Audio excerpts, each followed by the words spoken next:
Now, get ready for the hottest podcast coming out of Dallas, Texas, with Sean Fox, K Boogie, and Cowboys Nikki. Stars talking Cowboys. Let's go!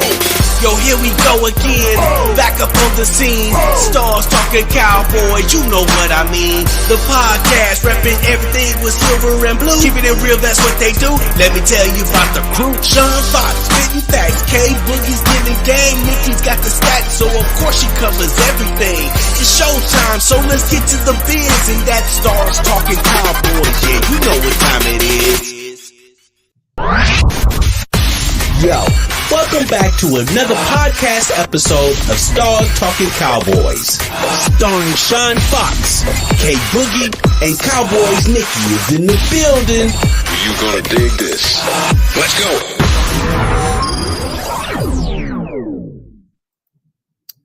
What's up?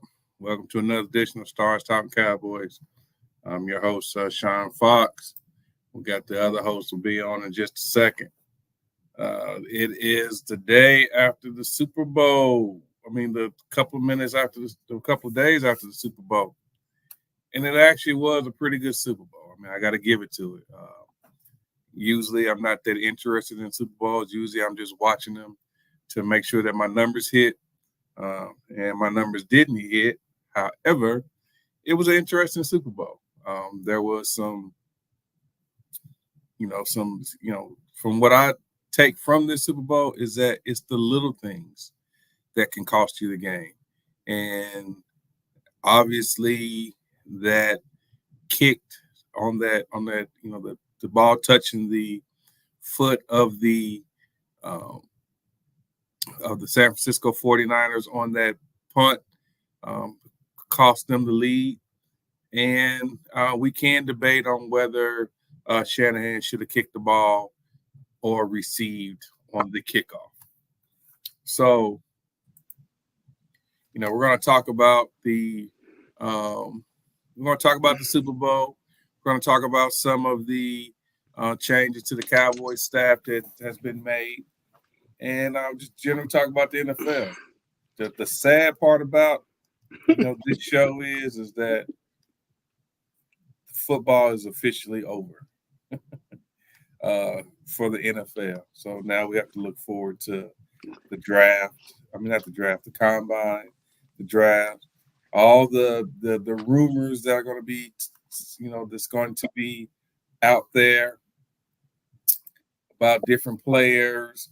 It's going to be a lot of rumors going around, a lot of speculation. And so what we'll do is especially since we have the resident NFL insider, she's an insider for the Dallas Cowboys, and she has a direct connect to the NFL offices because they email her to make sure that they're putting out a good product. Bruh, I said, what the heck is going on? What is y'all even? What? I was like, wow. See, that's what you asked for. Now they're gonna give you everything. They're gonna give you all of it now. I was like, what? All of it now, Bo. So how did you feel what was your first reaction when you first of all, let the listeners know what the email said, and then how did you skipped it. When I seen it, I skipped. I didn't even realize that because I get a lot of stuff from NFL. So I didn't really focus on it. And then I went back. I said, hold on. I said, they addressed me and they addressed me. And I said, let me see. So I went, I clicked it open. And they was like, I say, oh my God. So basically they were just saying that they was reaching out because they know I called a lot. And I had a lot of complaints about a lot of things that went on in the season with the refs and just different issues with the NFL. And they wanted to know that I have any complaints about the game, the Super Bowl. What were some steps or some things that that can be used for improvement for the upcoming season, or whatever. I said, now what they really want to say is call every week, so we're gonna call her today. I was shocked. Like, I couldn't believe I was really, really shocked. And when you call and you talk to these people and they tell you They writing your name down. They tell you they listening. You really don't believe them. You like, man, them people ain't studying me. They just telling me something to get me off the phone. So I was really, really shocked that he actually sent me, actually took up my information, actually reached out to me, and actually was like, I just want to know what complaints you had about the game yesterday. Did you see anything that we need to work on that we can fix? I told you we're working on a better season for next year with the Reds, and I just want to keep my word to you on that. I feel good. Like, out of a million of NFL fans, they reached out to me for my questions or what I had. So I started telling them some stuff. I was like, "Yep, I got a lot of complaints." But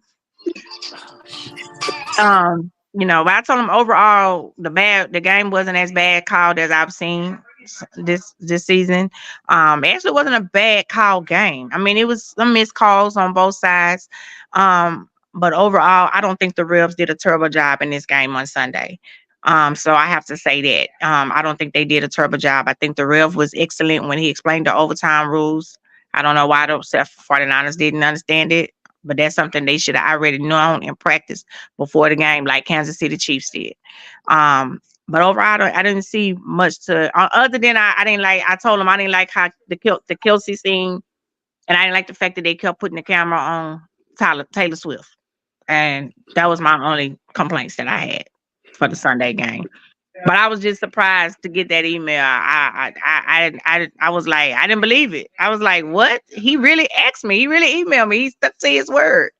I'm gonna email you, and I was like, y'all just whatever. But they did. Tell them to take you out to lunch now. So we I'm have a not real coming out of the way. conversation. Look, I'm not coming out of the way. Yeah, they're gonna have to come to Dallas though. I ain't going up there with y'all weather. Man, it ain't that bad. No, be scared of a little snow and slush. Come on now. It was amazing though. Had my, or whatever. Of course, I had us included in it. Stars talking. I had us in it, included on the email. So it felt good that I put us on the map with the NFL. I put us on the map. So it felt good to get that email. Just don't tell them you know Jerry. Whatever. They know I'm a Cowboy fan. They know. He knows. So, overall, what was you guys' opinion of this game? It was boring at first. It was slow. It was boring. Didn't look like it was going nowhere. Didn't look like anyone came to play. Didn't like anyone was ready. So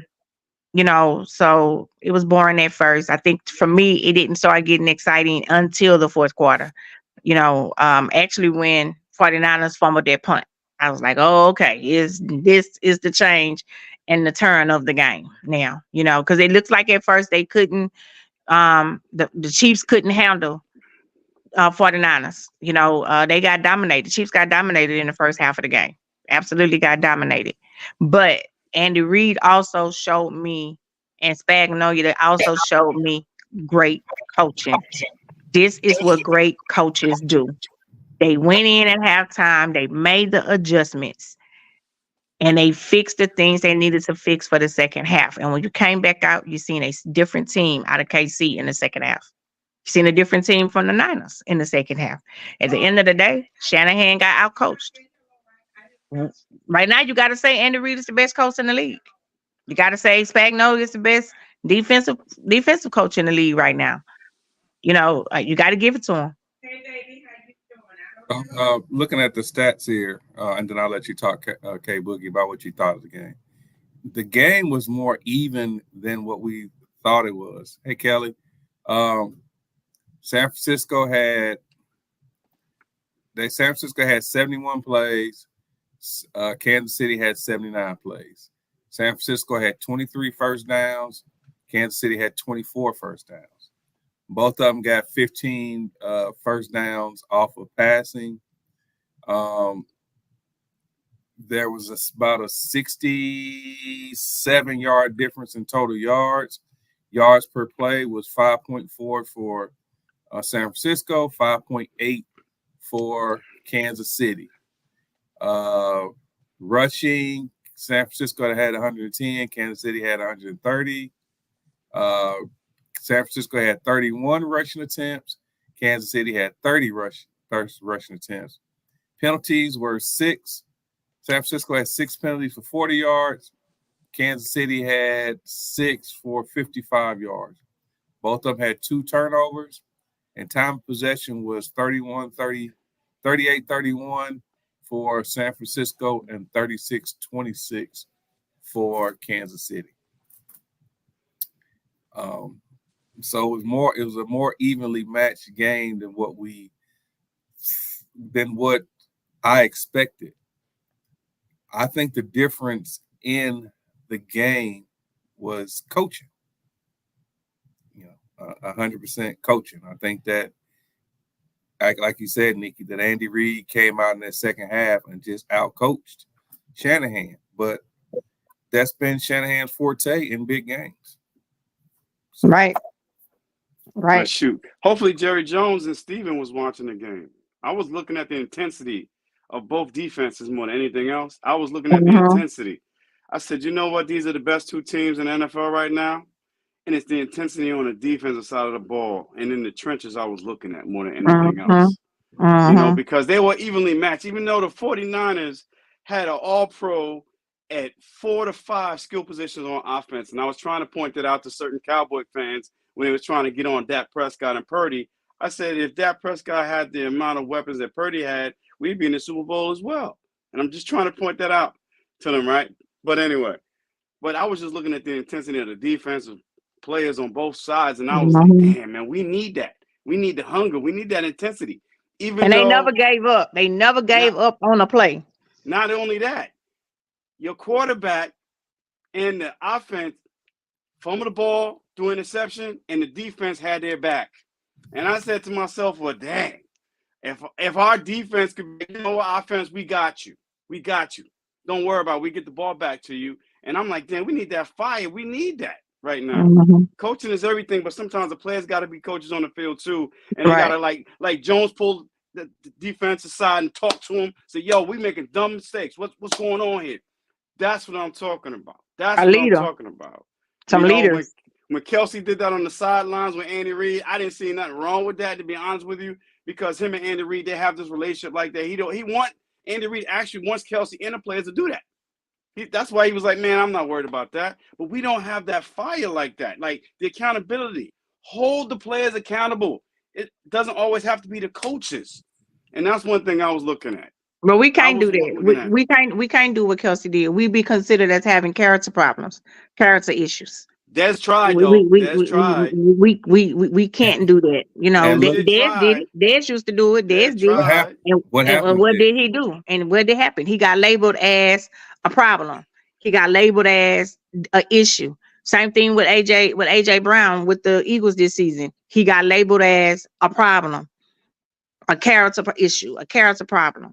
And I get that Kelsey and Reed might have that type of relation, and Reed might have that type of relationship or whatever. But as for me, I still feel as though it was disrespectful to your 60-some-year-old coach on the sideline in front of millions of people watching. It was just disrespectful. You think so? Kelsey was doing that all year, though. Kelsey was doing that all year. He would have explosions like that all year. He was doing that all year. So, yeah, but you don't run up on your coach, your 60, almost 70-year-old coach on the sideline like that in a game, in that type of intensity of a game. You don't run up on your coach like that. Now, I can see you going over there talking to him and might not be okay with the plays you getting at that moment, and you want more plays, more the ball in your hand, more. I get that. But it was another way to do that and handle it. I don't know. I grew up in the Reggie Jackson and Billy Martin days, so they almost scrapped in the dugout. I mean, I know they did it. I know they did it. I know they did it, but it's just disrespectful. I know they did it back in the day. I know it happened. Though, Nick, it's the Super Bowl. You want to three-peat. You want to win the Super Bowl. So sometimes your emotions are high. I get it. Sometimes you just got to do some things just to, let everybody know, yo, this is a serious game. And the coach understood that. So that's why I really didn't have a problem with it. Did he really understand it? Or did he really understand it? Or did he pipe it down just because he didn't want it to blow up at the time or the moment? Did he really understand it? That's what I was about to say. You got to give Reed a lot of credit for not, because let me ask you a question. If that was Mike Tomlin, what do you think? Sean Payton. Sean Payton would have went blow to blow with him. Sean Payton would have got knocked out too. But I'm just but it's just yeah, but it depends on the coach-player relationship, though. Some of that has to deal with the coach-player relationship. Some coaches don't mind that fight. You know what I'm saying? Some coaches don't mind that. Other coaches like, nah, you're not going to disrespect me in front of everybody. So it depends on the coach-player relationship. That's all. That's what I think. But I didn't think nothing wrong with it. I 100% get that. However, don't touch me. You know what I'm saying? You can come speak your mind, but don't touch me. Like I said, I give Andy Reid all the credit in the world because he had to concentrate on the game. So he didn't fall into that. But like I said, I'm just thinking about all the coaches, Bill Parcells. What do you think, all the coaches in the past who they would have been fighting, but even though Kelsey did that, and he tried to clean it up later on, is that really showing your coach respect? Or is that what's needed? Is that something that's what's needed for it to, I'm kind of like you, the fire, the fire that I saw in the game from both teams. Those cats were flying to the ball. What's up, Stoney? They were flying to the ball. They were Stoney? Yeah. They were flying to the ball. They didn't. You saw that both of those teams deserved to be where they were at. Yeah. It was emotional. It was a Super Bowl, so sometimes emotion gets high, but the defense was what I was looking at. I was looking at, how can we improve our defense so our defense can step up in times of adversity? Because both teams turned the ball over. See, that's another thing. Everybody's like, oh, that turned the ball over. Okay, but it's up to the defense to be like, yo, I got your back. And both of those teams had their offenses back when they turned over the ball. The defense just stepped up. And that's what I was looking at more than anything else. And then Mahomes took over. He led Kansas City in rushing. He had 66 yards and 9 carries. I said, well, damn, he wanted to do it with his legs. And he did the same thing against the Eagles too last year. And in crunch time, on his bad wheels, he said, you know what, the middle of the field's wide open, I'm gonna take advantage. And that's what he did again. He's just a clutch game player. You got to give it up to Mahomes, man. You got to give it up to Mahomes. He's just a clutch game player. The only thing I did not like with the 49ers in overtime, if you wanted the ball again and you knew you wanted to get the ball again, why not just go for it on fourth down rather than kick a field goal? Why not just do that? That's the only thing. Like, go for it. If you're gonna basically sit here and say, hey, you know what, we won the ball 3 times and it's not, you should have just went for it. You know the quarterback is on the other side. What with the wide receivers dropping the ball or not? That's Mahomes, for crying out loud. Go for it. So it was a good game. In the second half was better than the first half. We can't wait for the Usher to perform after that. We was like, get Usher. Maybe Usher will get some good energy and some good vibes. And that's what happened in the second half, to be honest with you. I walked away when Usher came on there. So what? That's my dude right there.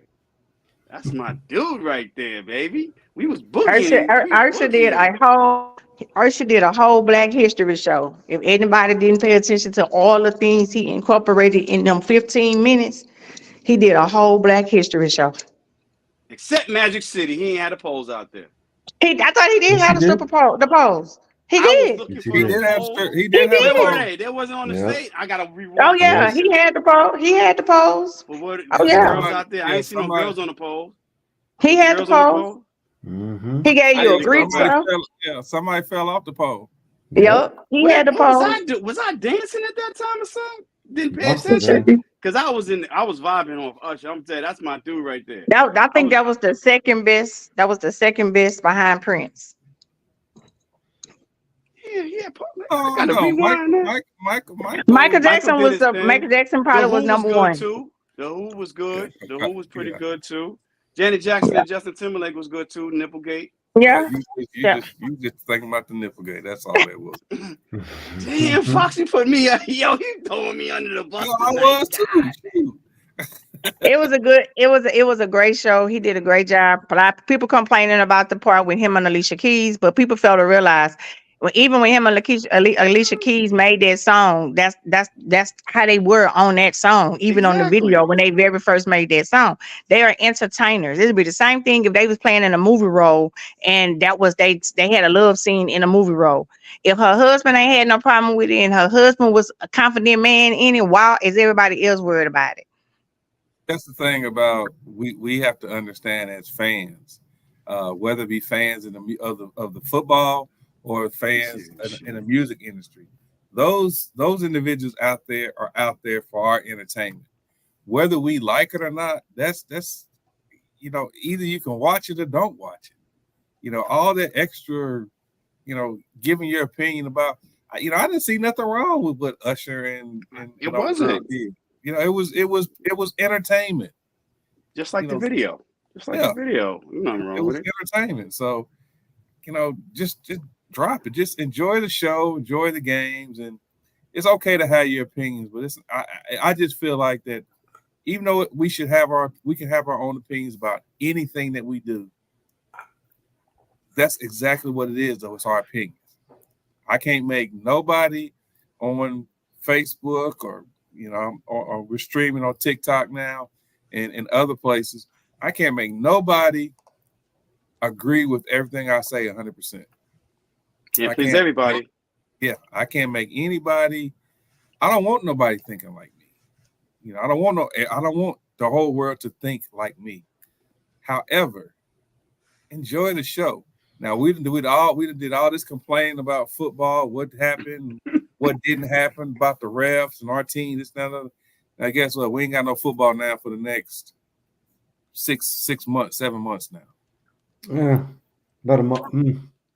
I must have enjoyed it, Usher, so much. I didn't see the strippers. I didn't see the pole. Oh my God, we was dancing though. Me and my cousin was dancing. I don't know. I don't know how you missed that. Because we was getting it in because Usher, it was like a dance battle, whatever. We was getting it in. So that's probably why I missed it. But I'm gonna rewatch it though. I'm gonna rewatch the poll.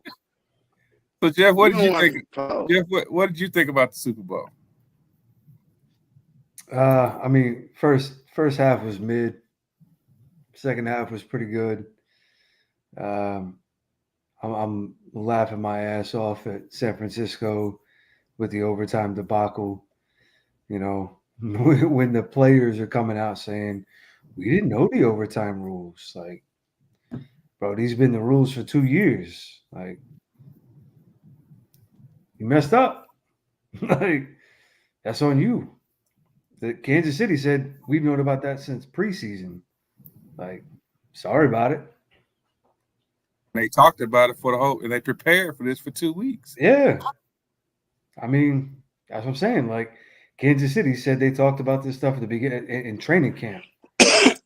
Like, how do you not know about it? So, yeah. And honestly, I thought the halftime show was okay. I like Usher. I had no issues with it. I just thought it was okay. I had to laugh at Jermaine Dupri's outfit because I thought that was the leprechaun. You talking about the leprechaun? The socks. I thought the socks were a little odd, and then yeah, the leprechaun. That's what we called him. Like, yo, what are you doing, bro? And then people were like, "Yo, the last song that he did or whatever, it wasn't even an Usher song. It was a Yin Yang Twins song with Lil Jon. So it was like, what? I don't know. It was okay. Paying homage to ATL. But he was on that song with them though. Yeah, he was on that song with them. I get it. I mean, I thought the roller skating part of it was pretty dope. I mean, the fact that he can do that and choreograph all that, I thought, yeah, I agree with Bam on that. Bam said JD was looking like a pilgrim from 1492. Yeah, I don't know what JD was doing. He told me he was drunk. Shit. Probably true. The fact that the fact that he can roller skate and choreograph and sing and do all. I mean, that's dope, right? Because I mean, not a lot of people still have skills on four wheels. So I thought that was cool. Mhm. But I'm gonna be honest, I thought Rihanna's halftime was better than Usher's. Really? Really? Rihanna did good Yeah, too. yeah. Rihanna she did good pregnant, but nah, Usher's my But I'm dude. not saying like Rihanna was better than some of the other ones that y'all mentioned, right? Like Prince, like top 3 all time for sure, right? But Yeah, I yeah, mean, I give Usher his credit. What I did watch, I think I came back on when Luda and Little John came Lil on. Jon came on. I think I saw that part. I'll give him credit. It wasn't it wasn't a bad halftime show. no, not at all. I just think it was, and I'm gonna say this with a grain of salt because I don't want nobody to think that I'm saying anything negative. I think it was more of a cultural division in the halftime show because you could see the difference on a lot of other reactions on TikTok and other social media on Yeah, how you some do. people reacted to it, and I think there was a big. I don't want to say cultural. I'll say generational. That's probably the better word. Oh, for sure, generational. Yeah, there was a generational difference, and I just happened to I had to be like maybe 24, 25 when Usher first came out with his song. So, there's a couple songs that, I'll admit it now that I'd sit in my car by myself singing, I wouldn't admit it, back then. But, and Stone, that's a good point. The same thing happened with Drake. Yep. I thought I loved that halftime show. I It was love, good. the Dre and, their halftime show. But that's the generation that I grew up in, so I can relate to it. Whereas, there are a lot of people that didn't. Yep. I'll say case in point, right? I'm in a chat group with a bunch of people, and there's some younger folks that are in there, and they're like, I didn't even know who half those people were, and I had to tell them, like, Will I Am when he came out. They're like, I didn't even know who that was, and I knew as soon as it came out. I'm like, that's definitely Will I Am because I already know how he dresses, and they're like, who is it? I'm like, that's Will I Am. They're like, who's the midget? And I'm like, that's Jermaine Dupri. Like, you already know. Like, I had no idea who those people were. I'm like, well, you're also like 25 too, so you were still, pooping in diapers or whatever, or weren't even born when these folks were out. So you're right. It's definitely generational for sure. Yeah, We loved it. I'm not knocking it at all. I enjoyed it. I'm just saying it was okay for me. So we were talking about the first half of the game. A lot of people were saying, I don't want to use the word boring. I actually enjoyed the first half of the game. Why did I enjoy the first half of the game? Because the defenses kept both of those teams in the game. Even though San Francisco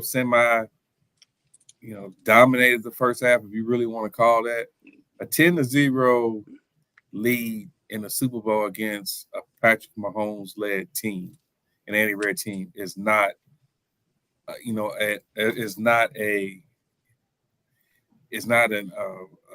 insurmountable score to overcome. So I really enjoyed the first half. I was like, man, this is shit. I wish our defense would have did this. So that's why I enjoyed the first half. Now the second half was a little bit more exciting. I do think that touch ball on that punt by Kansas City. I thought that's what completely changed the momentum of the game right there. Yeah, he should have fell on the ball. Why didn't he just fall on it? You trying to pick it up and run? Why not just fall on it?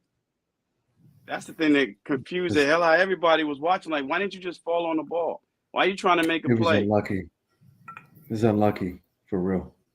That was crazy. Yeah.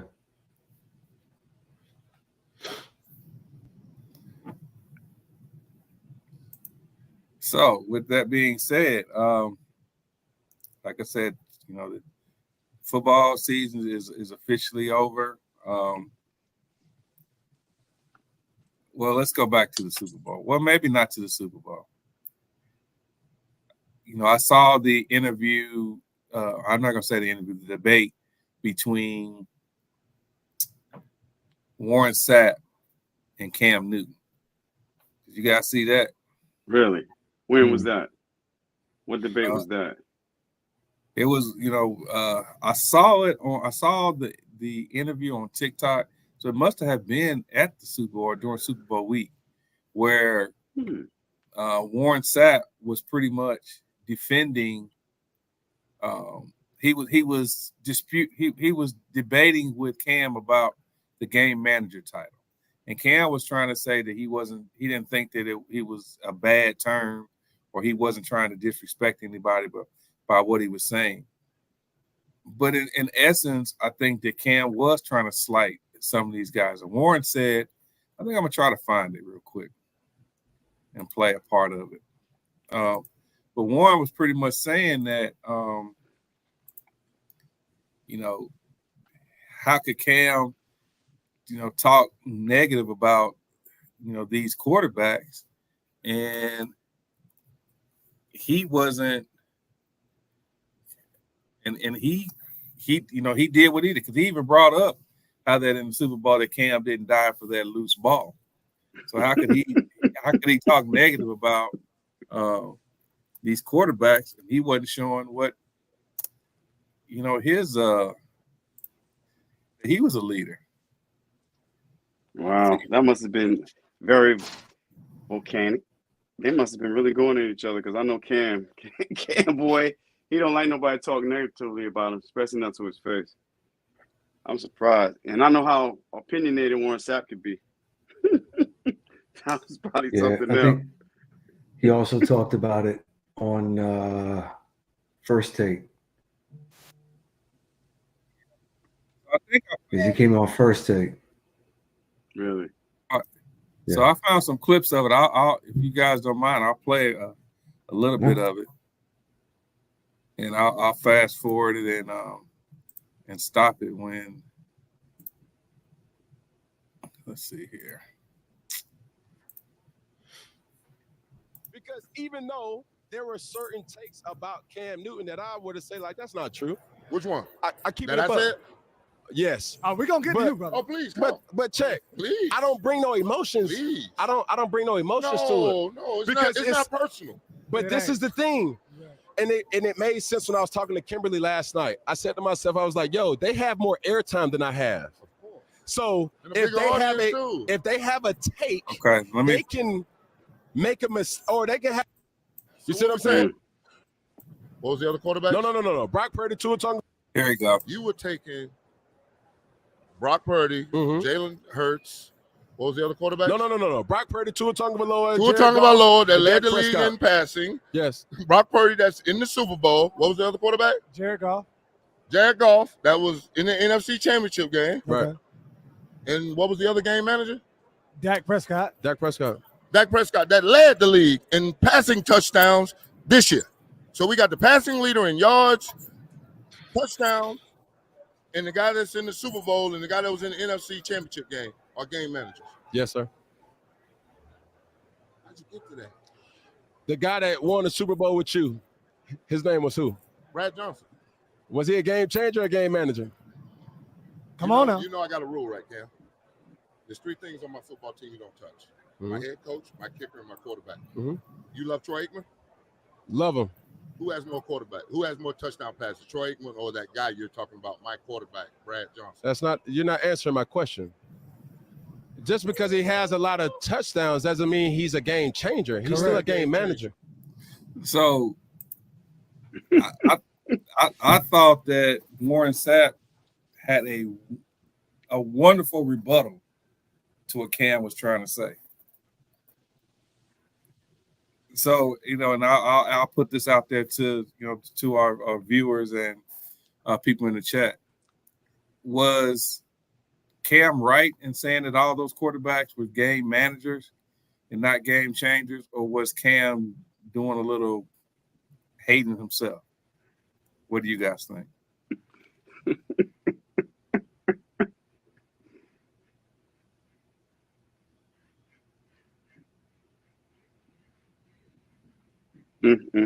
What do you think, K Boogie?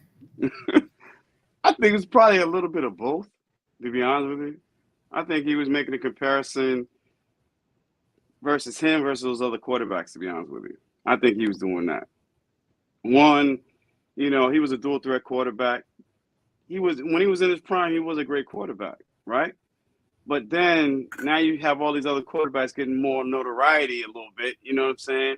But to be honest with you, you want your quarterback to be a game manager anyway. You want him to manage the game and make the plays when it's supposed to make the plays. Every quarterback can't be dynamic, running the ball and passing the ball.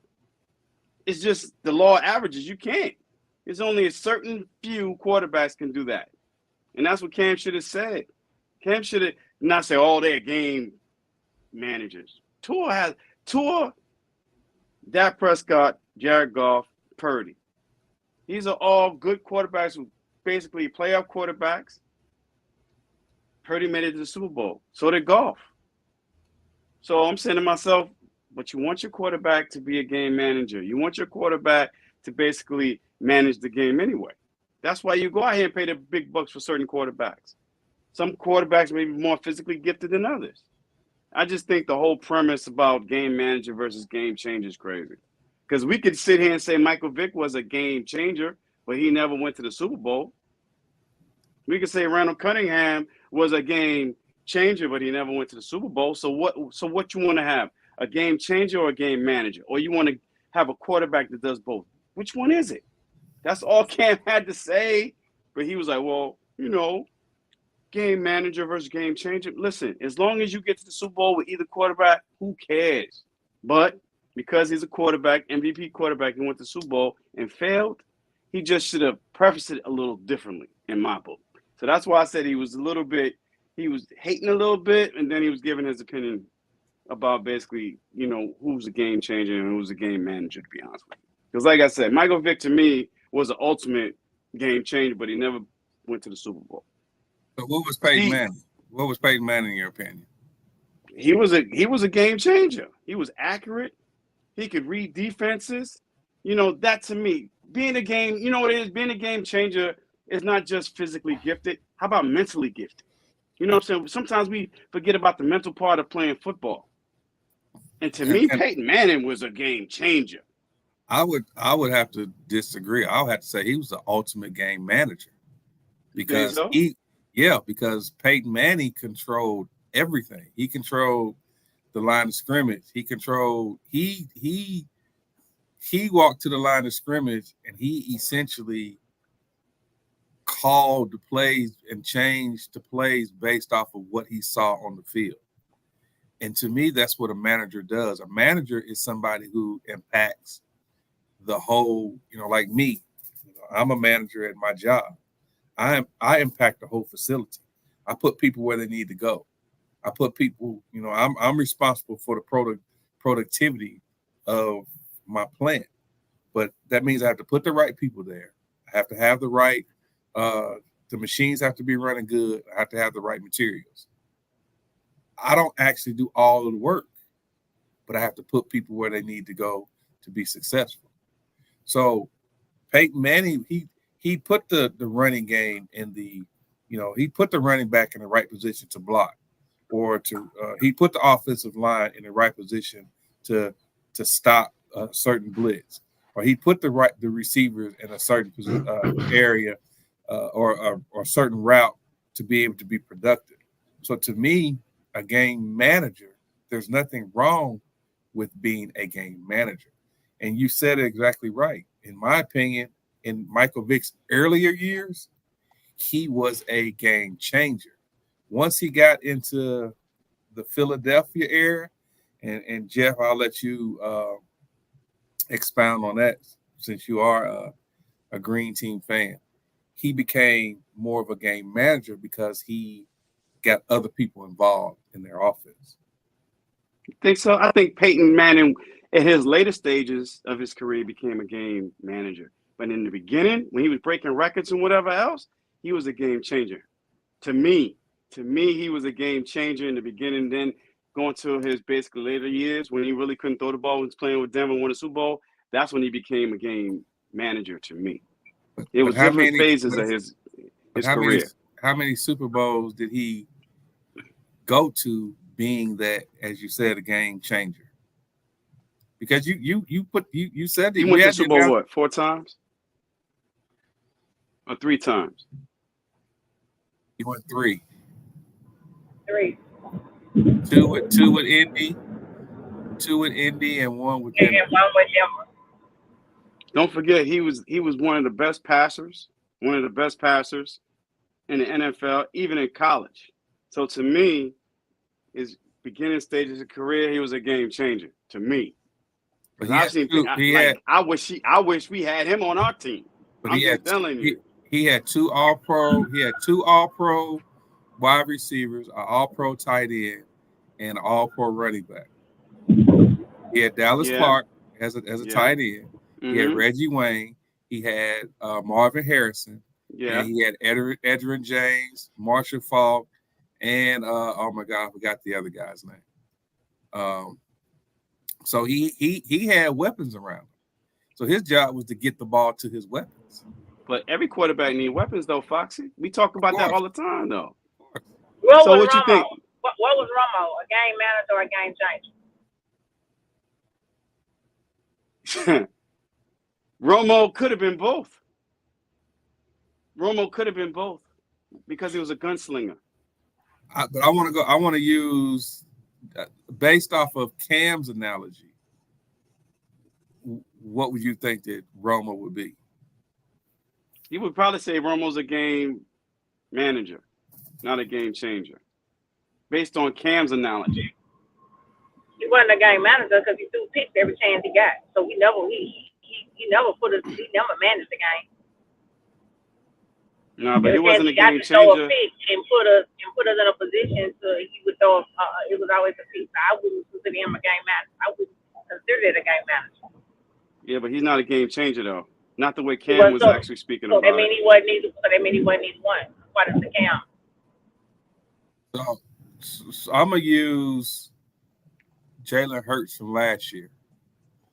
Jalen Hurts last year was a game changer. This year, he was a game manager. So why is that? Is it the fact that because he was more of a dual threat last year and this year he wanted to be more of a pocket passer? Which one is it? I can't answer that question. I think that maybe his injuries, I believe a little bit of coaching had to do with it. Patrick Mahomes, to me, is the ultimate in the league right now, is a game changer. Brady, I think Brady, in my opinion, I think quarterbacks like Manning and Brady were the ultimate game managers. I think Marino was a game changer because Marino had to do a lot with less than what these quarterbacks today have. So I'm kind of like, nah, what's up, Jeep? I'm not saying that being a game manager is a bad thing, but I think that we get Mahomes is a game changer. Man, I just had a break. Lamar Jackson is a game changer. Josh Allen. He's a game changer. Kyler Murray.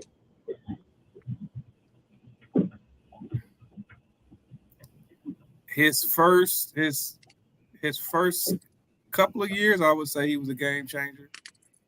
I don't know about now. Cooper Rush. Cooper Rush is the perfect example of a game manager. And so when I think of game manager, I think of Cooper Rush, somebody like that. He's a perfect game manager. That's what I mean. You put somebody in the lineup, you don't want him to make mistakes, and he does the simple things. So, Mr. Palmer, who are you saying they aren't game changers? Just for clarity, because we put up a lot of names. He said Lamar is a great running back. And MVP of the league, too.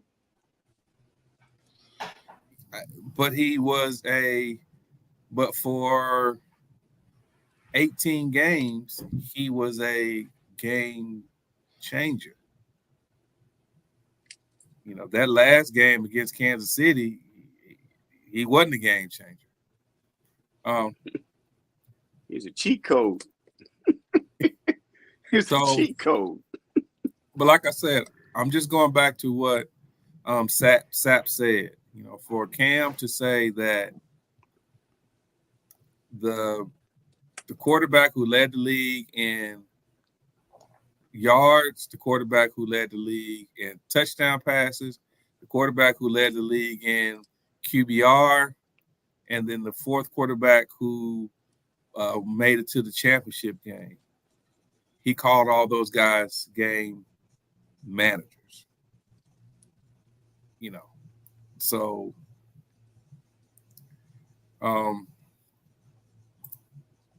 so MVP means what? I would say that the MVP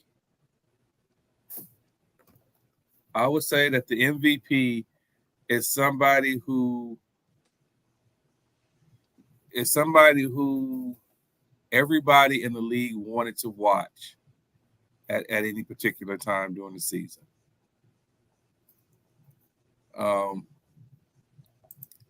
There was a lot of times where, you know, we went through a phase where the MVP race was between Purdy, Dak, and Jackson. And ultimately Jackson got it. Purdy, even like if you look at his stats in the Super Bowl, they weren't that great, but he was a good game manager. You know, that's just my opinion there. Now he is a good game manager. Look at all the all-pros that he has at skill positions on offense. He's the perfect game manager, right? But Lamar, to me, basically he can do so many different things with his legs and his arm. It's not his fault that his offensive coordinator wanted to pass the ball more than run the ball. I don't know why is that. And then Kansas City had 5 to 6 DBs on the field. So you see how when Green Bay played us and we had the same alignment, what did Green Bay do? Run the ball down our throats? But for some reason, Baltimore decided to pass the ball, which was crazy. So that's not Lamar's fault. That was the offensive coordinator's fault and the philosophy of that game. I'm still gonna take Lamar Jackson. He's been doing the same thing since he was going to Louisville, winning the Heisman Trophy. He's a game changer. This is not like this is just something that Lamar just started doing. He was doing this in college. He was a Heisman winner for a reason. Dual threat quarterbacks. You know, I'll take Lamar all day, every day. I like Lamar anyway, but hey, it is what it is. I want to, Jeff, you there? I asked you a question earlier. Are you there? Okay. Yeah, I'm here. So I gave the analogy that last year Hurts was a game changer, and this year he was more of a game manager. What's your take on that? It's accurate. He was far more limited this year for multiple reasons. You know, whether it was his health, coaching. I mean, schematically, there's a ton of things that were definitely going wrong. He wasn't able to do the things that he was doing last year. He was absolutely more of a game manager this year, and he honestly didn't do a very good job of that, even though we technically still did a decent job being the 8th ranked offense in the NFL. I kind of waited through all that was being said to kind of go back and kind of readdress some things. Right. So in the beginning of this discussion, everybody was talking about game manager, game changer, and the deciding factor being whether or not you made it to a Super Bowl. That should not be a deciding factor as to whether or not you're a game changer, because game managers made it to a Super Bowl this year. Brock Purdy is a game manager and made it to a Super Bowl, right? Shannon Sharp had this discussion earlier this year as to what was the difference between a game manager and a game changer. A game manager is someone who does what they're supposed to do. A game changer is someone who says, or not says, but a game changer is someone who, when you need something to happen, takes it upon themselves to elevate the team or elevates themselves to make something happen, to do something, to score, to get something out of nothing, to score, or to get something out of nothing, which makes it a game-changing play. Patrick Mahomes running for 19 yards, third, right?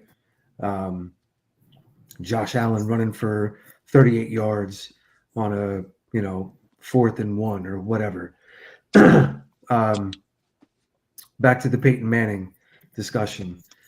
Peyton Manning, and I know, Sean, you said he was a game manager. A game manager would have taken the plays that were coming in and just run that. Him, with all his audibles and things that he was doing, was changing the plays, right? Was taking what he was given and was seeing what was on the field and was changing that to elevate his team based on what he was seeing. That's him changing things. That's being a game changer. If he was just taking what he was given and then just going with what he's seeing, that's him managing the game based on what the coaches were calling. He's changing that and elevating his team to that next level, which made him as good as he was. So to Boogie's point, that made him the ultimate game changer early in his career, and then later became more of a game manager when teams kind of caught on to what he was doing and he wasn't able to do as much as he was doing. So I think you guys both hit it on the head. The Lamars, the Mahomes, the Josh Allens, who else have we mentioned there at the end? I don't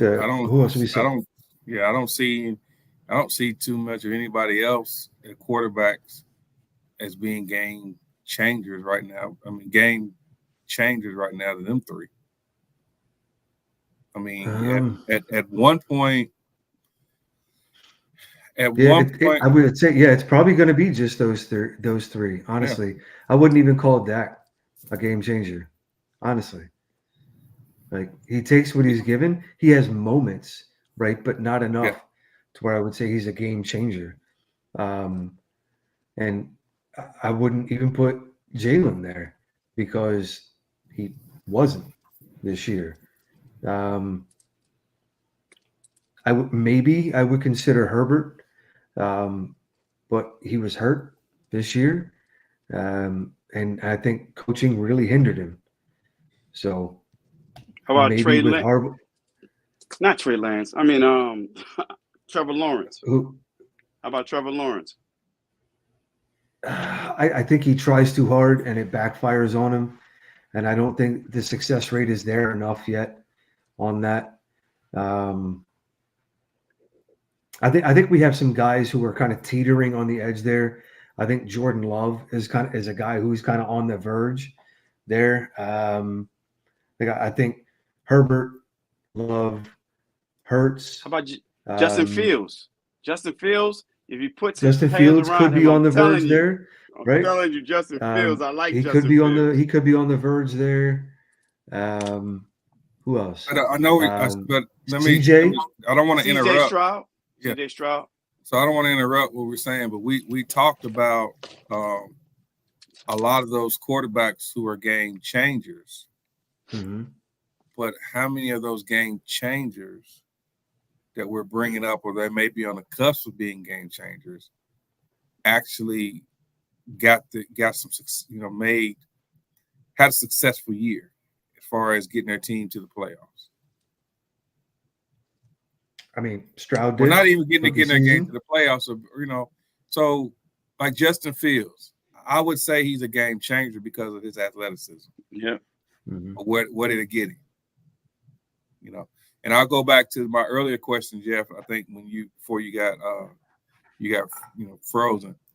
I said Michael Vick, when he was with Atlanta, he was a game changer. When he came to you guys, he became a game manager. What do you think about that? I don't completely agree. I think as he got older, he had to become more of a game manager because he didn't have the same elusiveness as he had when he was younger, for sure. But he still had it in him, and he still had the cannon. But he just wasn't able to run as much. But you are right to an extent, yeah.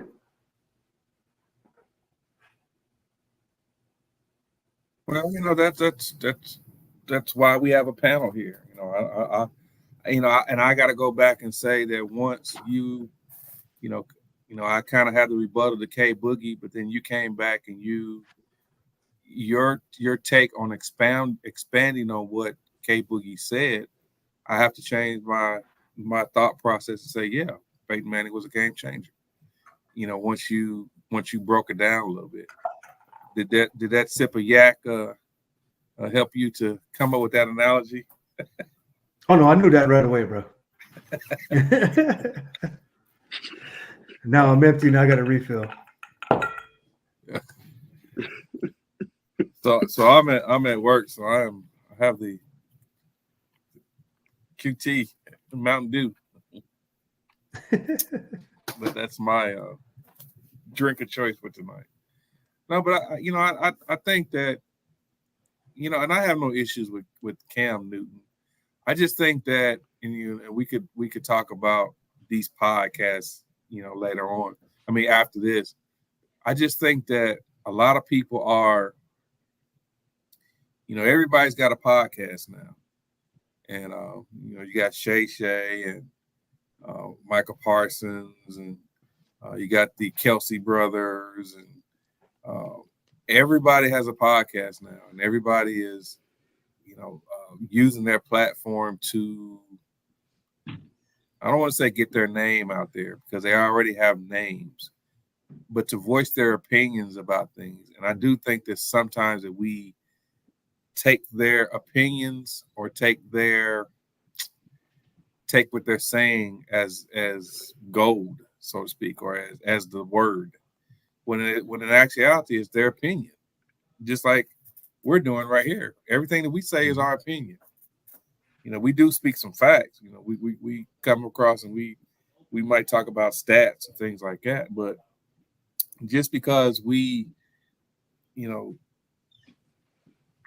see, I can see something one way, you guys can see something another way, but that doesn't make either one of us wrong.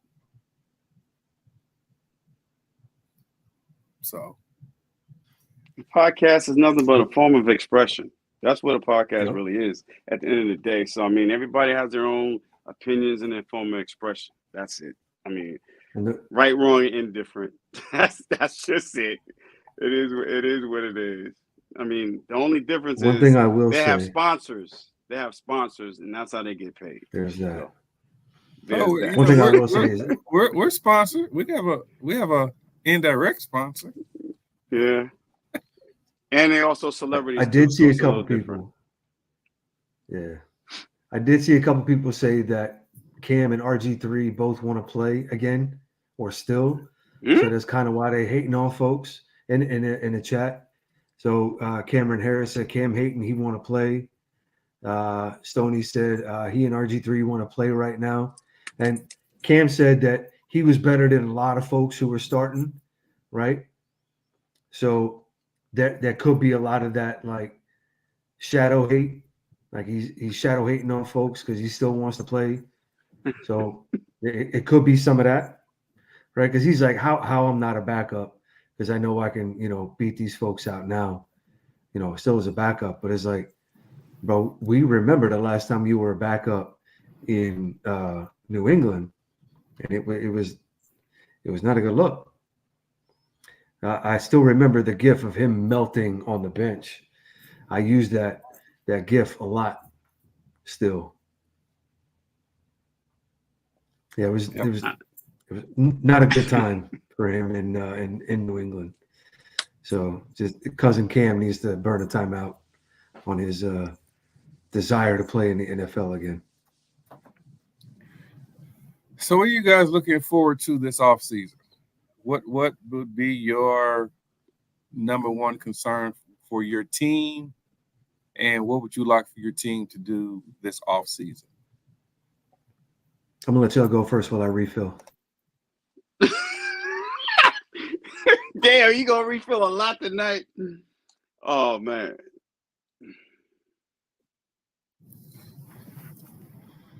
So Jerry not being cheap. Here he go. I knew it. It's coming. It's coming. It's Jerry's. Y'all believe that if y'all want to. You know, my main thing is, I don't want to hear Jerry talk. I don't want to hear Jerry talk. I want action. He's pacifying the fans. I'm telling you, he's pacifying the fans again. All he's telling the fans what they want to hear. I want to see some action. Bring in a running back. Dak Prescott, we need a running game. You know what I'm saying? We need some linebackers. We need a defensive tackle who's not going to be asked to lose 35 pounds, you know, so he can't play his position effectively. Those are the things that I want to see. Go out and get some linebackers. I want to see action, and I want to see the results. I don't want to hear about it. I want to see it. Jerry's talking too much right now. He's talking too much. He's pacifying everybody. I'm telling you. I want to see action. Forget about, I'm going to spend money. I'm going to go. No, I want to see it. Let me see how you plan on improving the team. You have a quarterback who needs more weapons. It's evident against Green Bay we need more weapons. CeeDee Lamb is a number one wide receiver, but does he really have help besides Ferguson on the outside? Let's call it what it is. After watching some of these other teams play in the playoffs, Green Bay has better talent, offensive talent than we do. Detroit does as well. 49ers as well. And we have to play those teams. So I want to see, in a nutshell, I want to see the Cowboys put more weapons around my quarterback before everybody wants to just basically send him out to pasture. That's what I want to see. I want to see them develop certain pieces around Dak Prescott before everybody wants to throw him out the pasture, to be honest with you. Because a lot of the fans are like, listen, let's get rid of the quarterback. I'm like, the quarterback's not the issue here. Why not just put more weapons around the quarterback? That's what some of these other teams are doing. That's what we need to do. You know what I'm saying? That's what I want. That's what I'm saying. I want more weapons around him, because if CD's not open, I mean, what we doing? Him or Ferguson compared to the 49ers? And I made that point online in one of the chat groups. I said, look at all the weapons that the 49ers have compared to the Cowboys. Look at all the weapons that Green Bay has compared to the Cowboys. I know fans are sometimes blinded by the fact that, Dak Prescott's 2-5 in the playoffs. I get it. But before we throw him out the pasture, let's put better players around him and let's see what happens. Because every quarterback needs weapons. I don't care who they are, what they are, but every quarterback needs weapons. That's just what it is. Going back to Steve Young, Roger Staubach, Terry Bradshaw. Look at the Steelers of the 70s. Terry Bradshaw. Look at all the Pro Bowlers and Hall of Famers that Terry Bradshaw had on his team. Look at that. Look. And I tell that to fans all the time, but when it comes to Dak Prescott, they always have a blind eye for some reason. Always. Even Troy Aikman had weapons. But, people don't understand that, though. That's all I want. I just want them to take care of the quarterback. That's it. And the defensive efficiencies, and I'm good. I particularly, I want us to focus on defense. I want us to get on offense. I feel we need to retool the offensive line, or we need to not necessarily retool it. We got to find Tyron Smith, his replacement, and we've got to find a solid right tackle. Also on offense, we need to have a stud running back. We need a every down back and then backfill them with a serviceable back, somebody that can come in and take the load off of it. Defensively, we got to get stouter on our second level. Both of the teams that played in this Super Bowl had a stout defensive line. Their front seven was stout. You know, that 4-2-5, it's time to get out of that. It was time for us to get out of that. And if you looked at Michael Parsons and Jordan Love's interaction on Michael Parsons' podcast, Jordan Love came out and said, you know, our game plan was to come out and take advantage of your smaller, you know, second line. All Green Bay did against us was their O-line, they hit the initial blocks and scraped and went to the second level. And our hybrid linebackers could not overcome the massiveness of the Green Bay's O-line. And their O-line wasn't the greatest O-line out there, but they just manhandled us. You know, so that's what I want to see from us.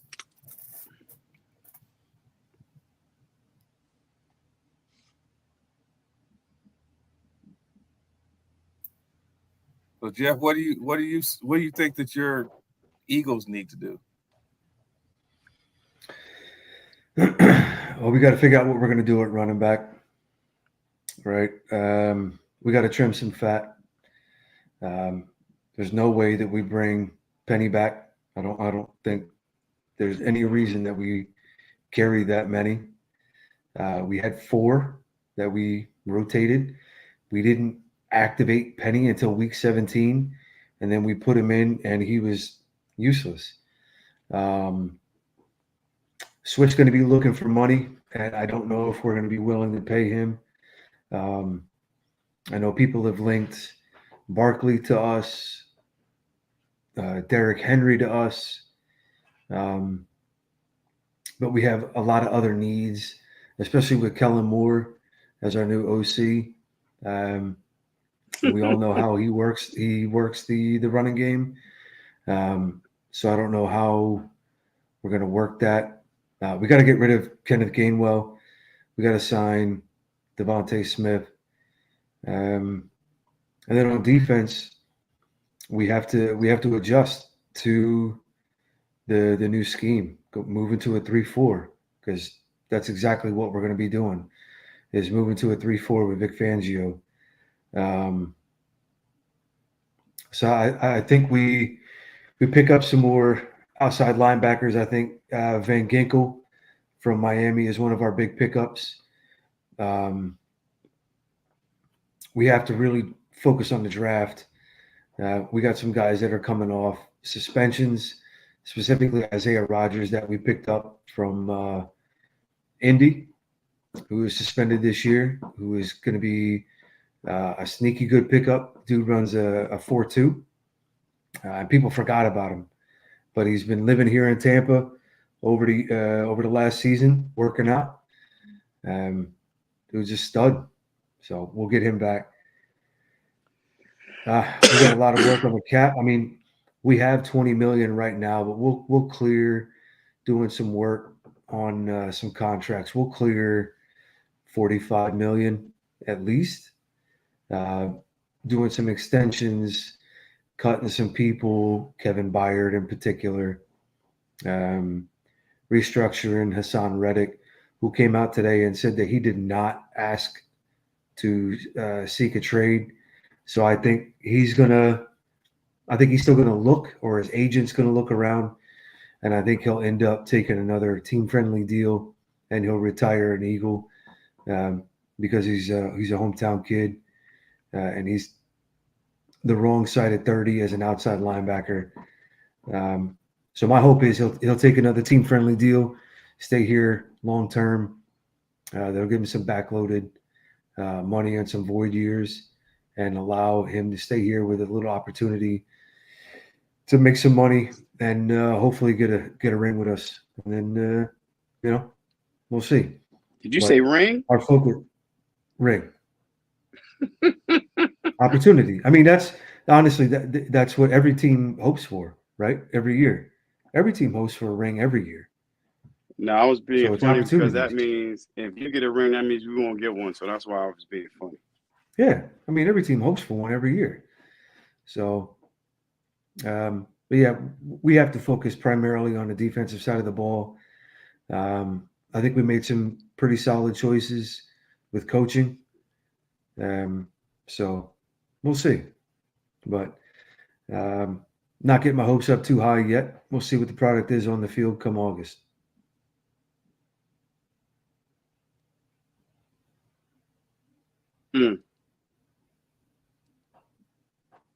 Y'all really want Saquon too, huh?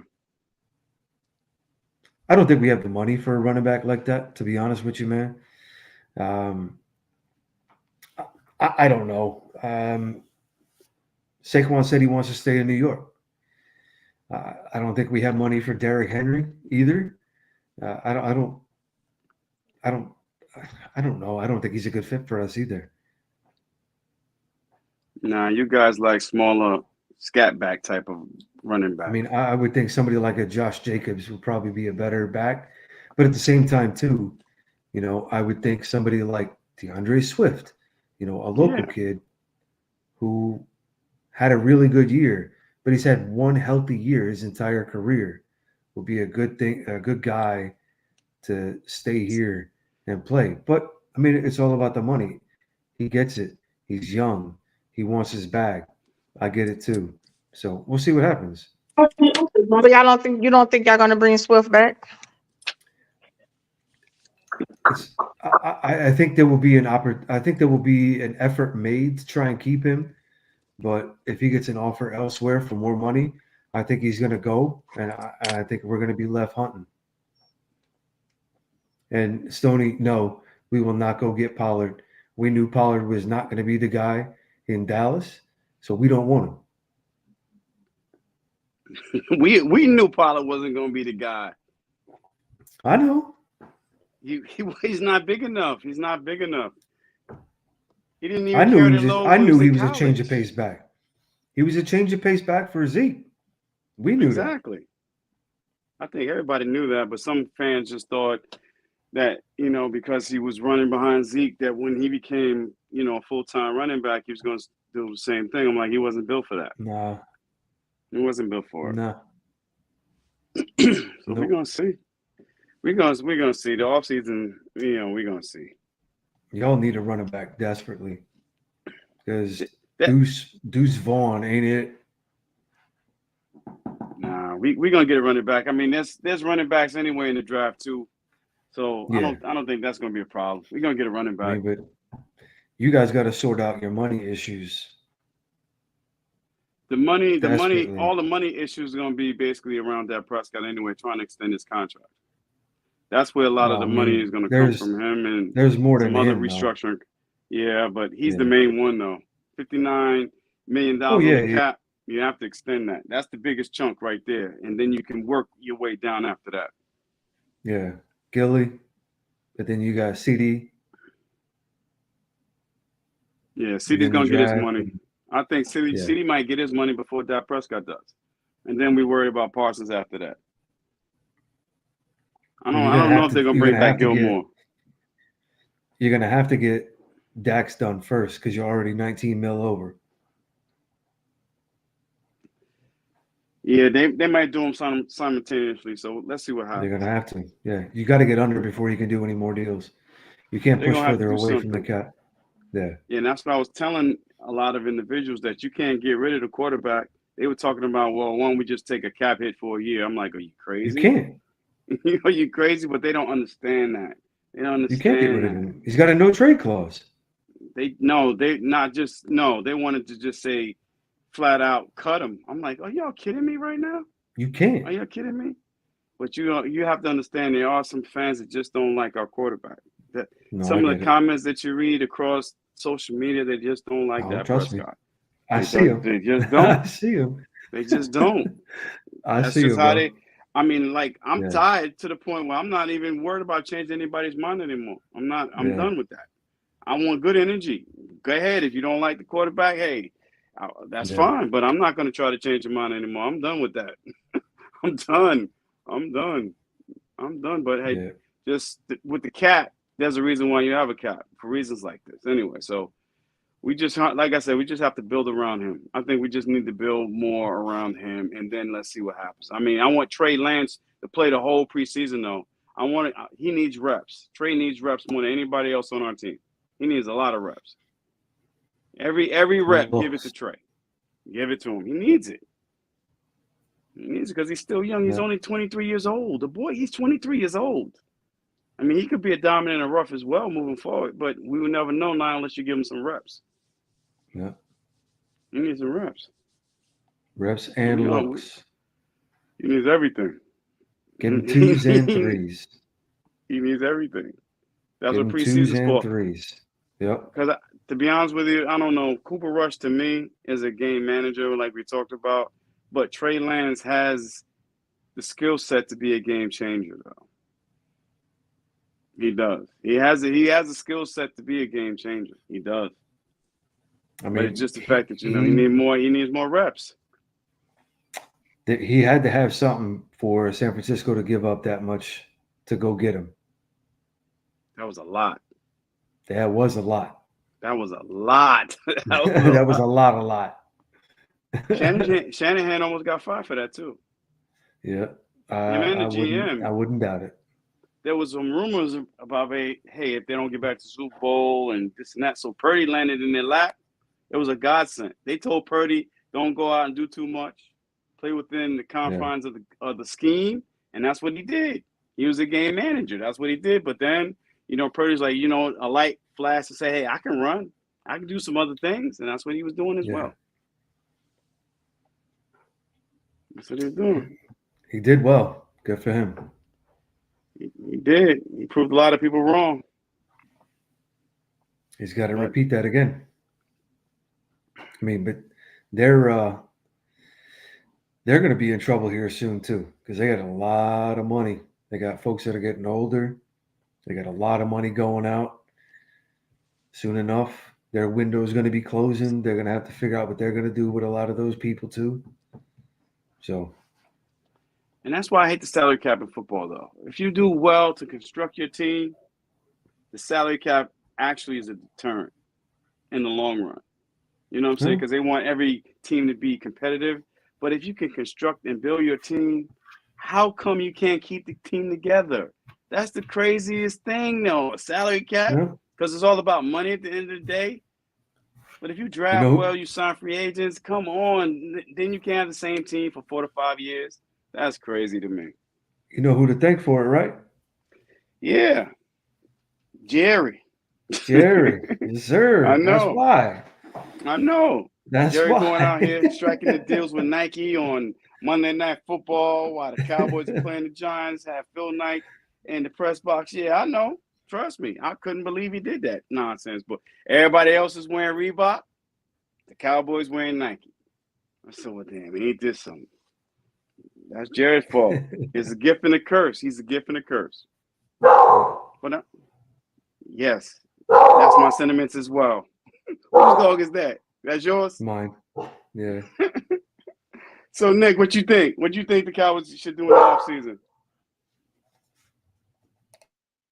What's the question? So what are you looking forward to the offseason? What do you think the Cowboys need to do to improve our team so we can make it to at least the NFC Championship game? O-line. First off, we definitely have to address that O-line. Also, linebackers. We need linebackers. We need true linebackers. I think Quinn did a lot of experiment with safeties playing linebackers. But we need to get some true linebackers, some big linebackers that can do what we need them to do. We need to really, really focus on stopping the run. That's what I'm looking more forward to on the defensive side. Offensive side, I think we do need a running back. We do need a power running back. I'm sure Pollard is gone. I don't know what they're gonna do with Rico, but we need a power back. I think we might get one. It's a couple of running backs good running backs that's gonna be in the draft. So I'm sure we'll draft one. But we also need to see around free agency who can probably give us a good deal that's experienced running back. I'm looking to see what Mike McCarthy do with his coaching. He did not doubt this is last year. He's not on a contract. So I'm looking to see if he gonna take his coaching level to another level, being that he coaching for another contract. Um, I do want to see more weapons for Dak if we can, as much as we can. But I want to see that also elevate himself, not just in the regular season, but in the playoffs. But we got ways to get to that for playoffs. Right now, we just need to focus on what we need to do for the season to even get going what we need. So that's my main concerns. And I want people to not believe everything they see, everything they read. You know what I'm saying? They don't believe all that. Don't believe all that. Like, there's gonna be all kind of writers trying to get attention this off season. It's boring now. We ain't got nothing. It's boring. So it's gonna be all kind of made up stories, all type of stuff going on. I want to see Jerry own the words that he said. We going all in. I mean, I'm not saying he gonna go super crazy, but I want to see him get the things that he know we need. Get what we need to get us over the hump. Get what we need. Mm. Let's see if Jerry can do that. Actually, I mean, we have this thing called salary cap as well. We have 7 draft choices. So let's see what happens. If we could draft a linebacker in the first 3 rounds and then sign Devin White, that would be great. Because I like Devin White. I think Tampa Bay. I don't know why he's on the outs in Tampa Bay, and I think he would be excellent on our team. I think he would. I think he would be excellent on the Cowboys. But hey, it's going to depend. It's going to depend on what Jerry's thinking, and Mike Zimmer. It depends. It depends on what he's thinking. Hey, can y'all see the comments from the viewers? Because I can't see the comments right now. Because everybody's on mute.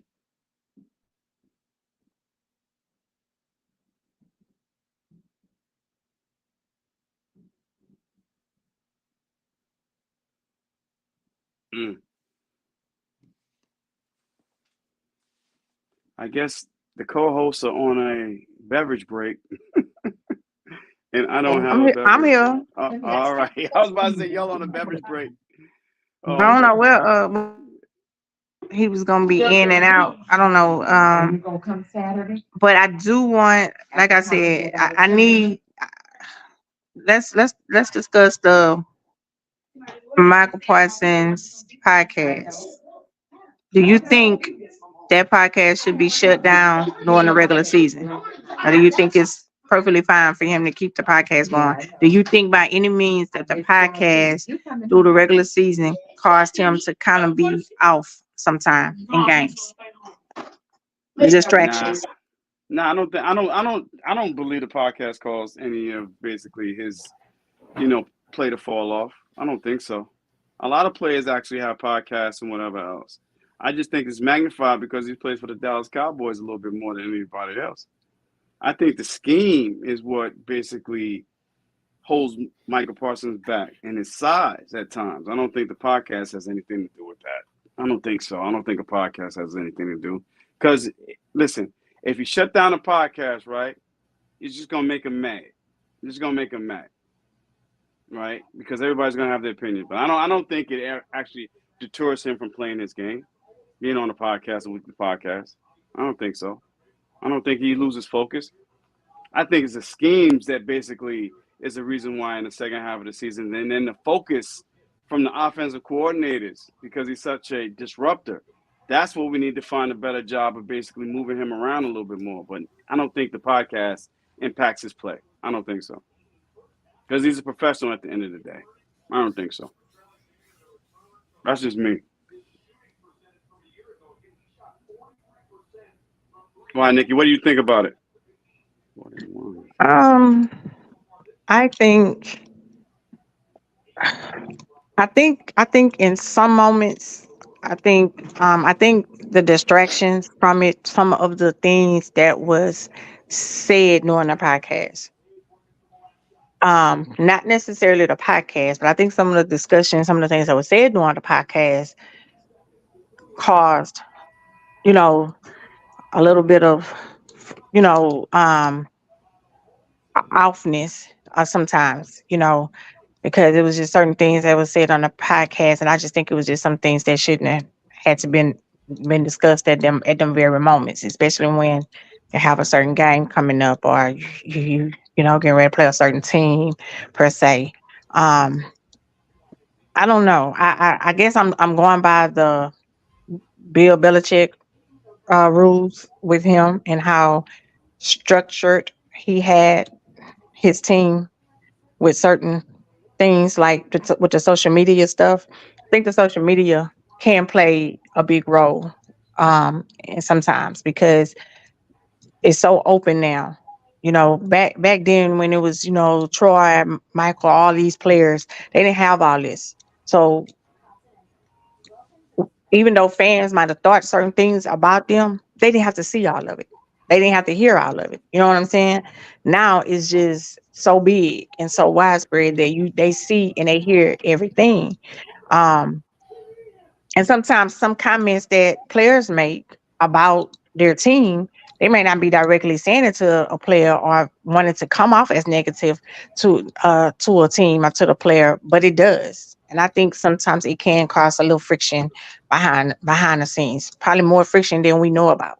You know, um, they're gonna all come and say face, and they're gonna all come and say that's not what it is, blah blah blah blah blah. But it has to be an issue somewhere at some point for these things to even be said. That's just me. So I just think that during a regular season, I just think the focus should strictly be on the games, preparing, being mentally prepared. I just think that they should be, it should be that should be the full focus. That's just my opinion. That's just my opinion. See, here's the thing about the social media. So if you take away social media, that means you got to take away their free time, they're going out partying, having dates, and all that stuff too. Because at the end of the day, that stuff is going to involve social media too. So we gotta be careful not to try to take away too much from the players. But they didn't have all that back in the day.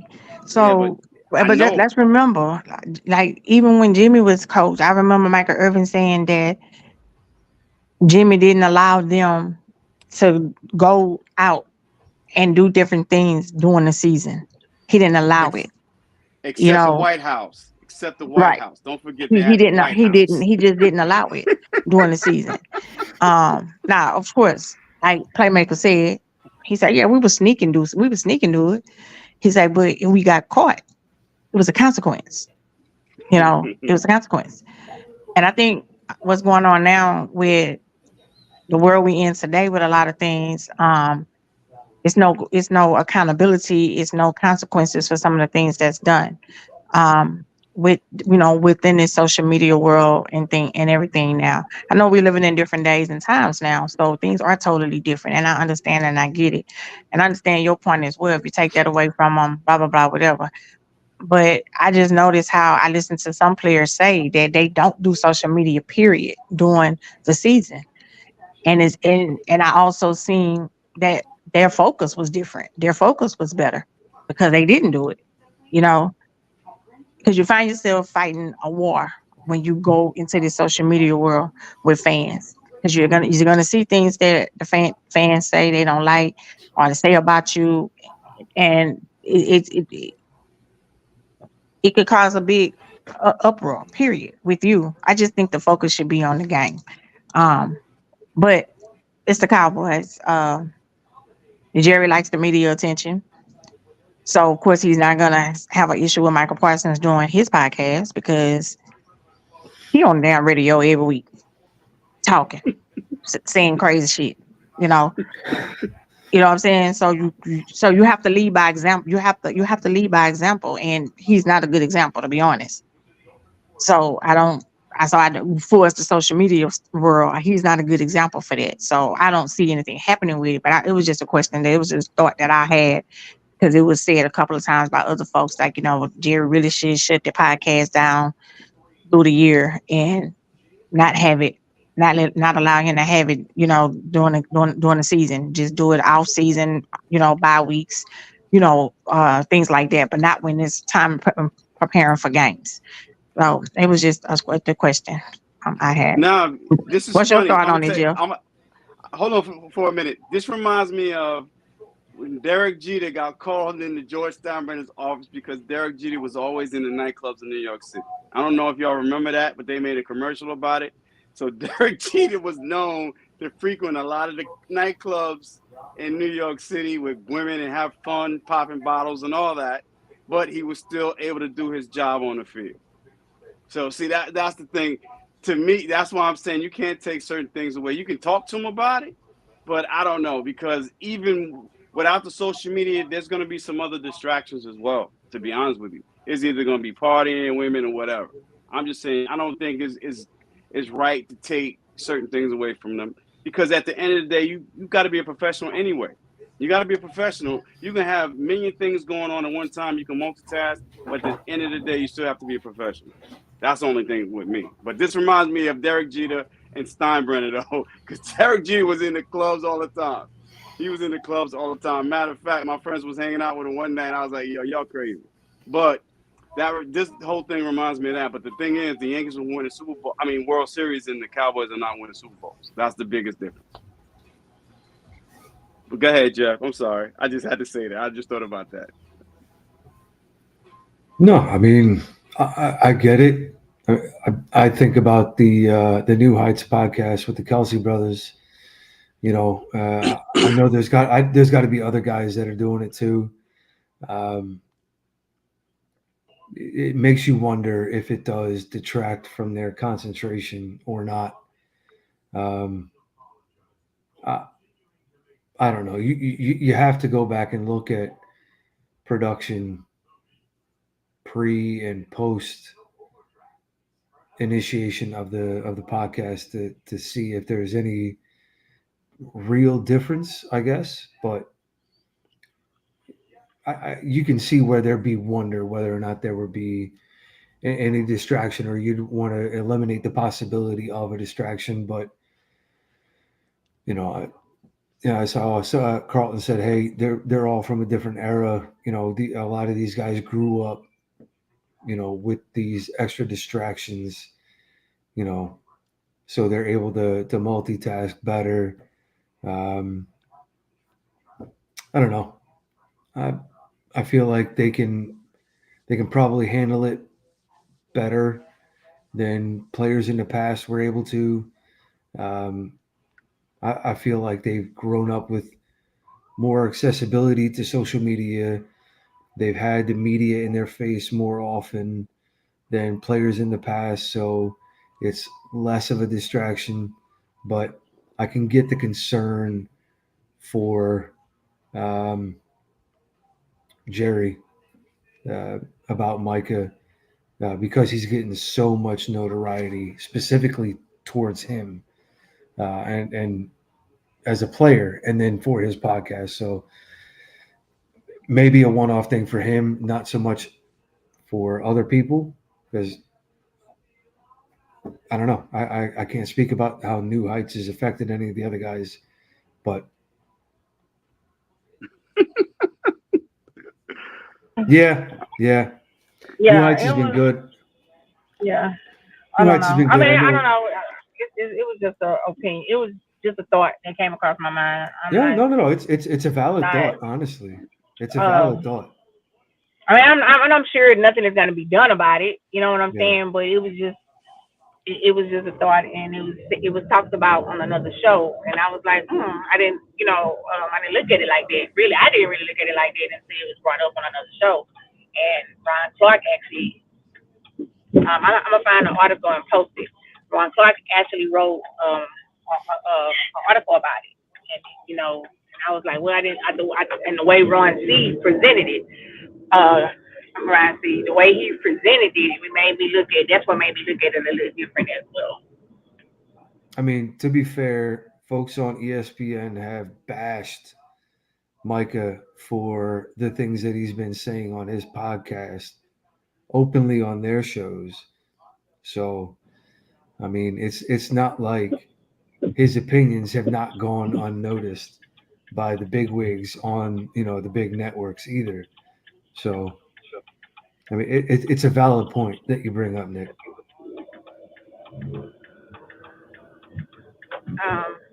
Let's talk about the CD Lamb finally speaking up about that. Do y'all feel like he should have spoken up sooner, or do y'all think him speaking up when he did was the right time?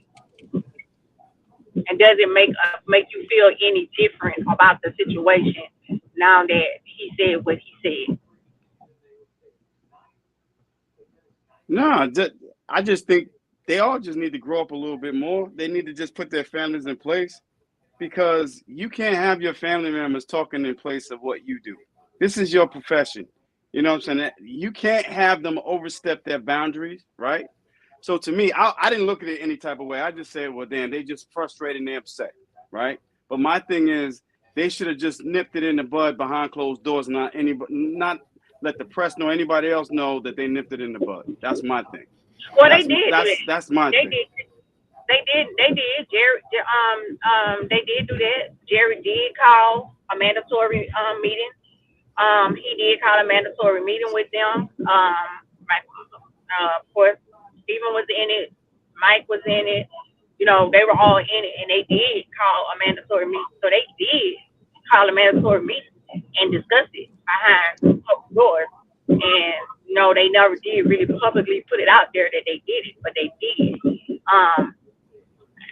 I'm glad that Lamb finally spoke on it.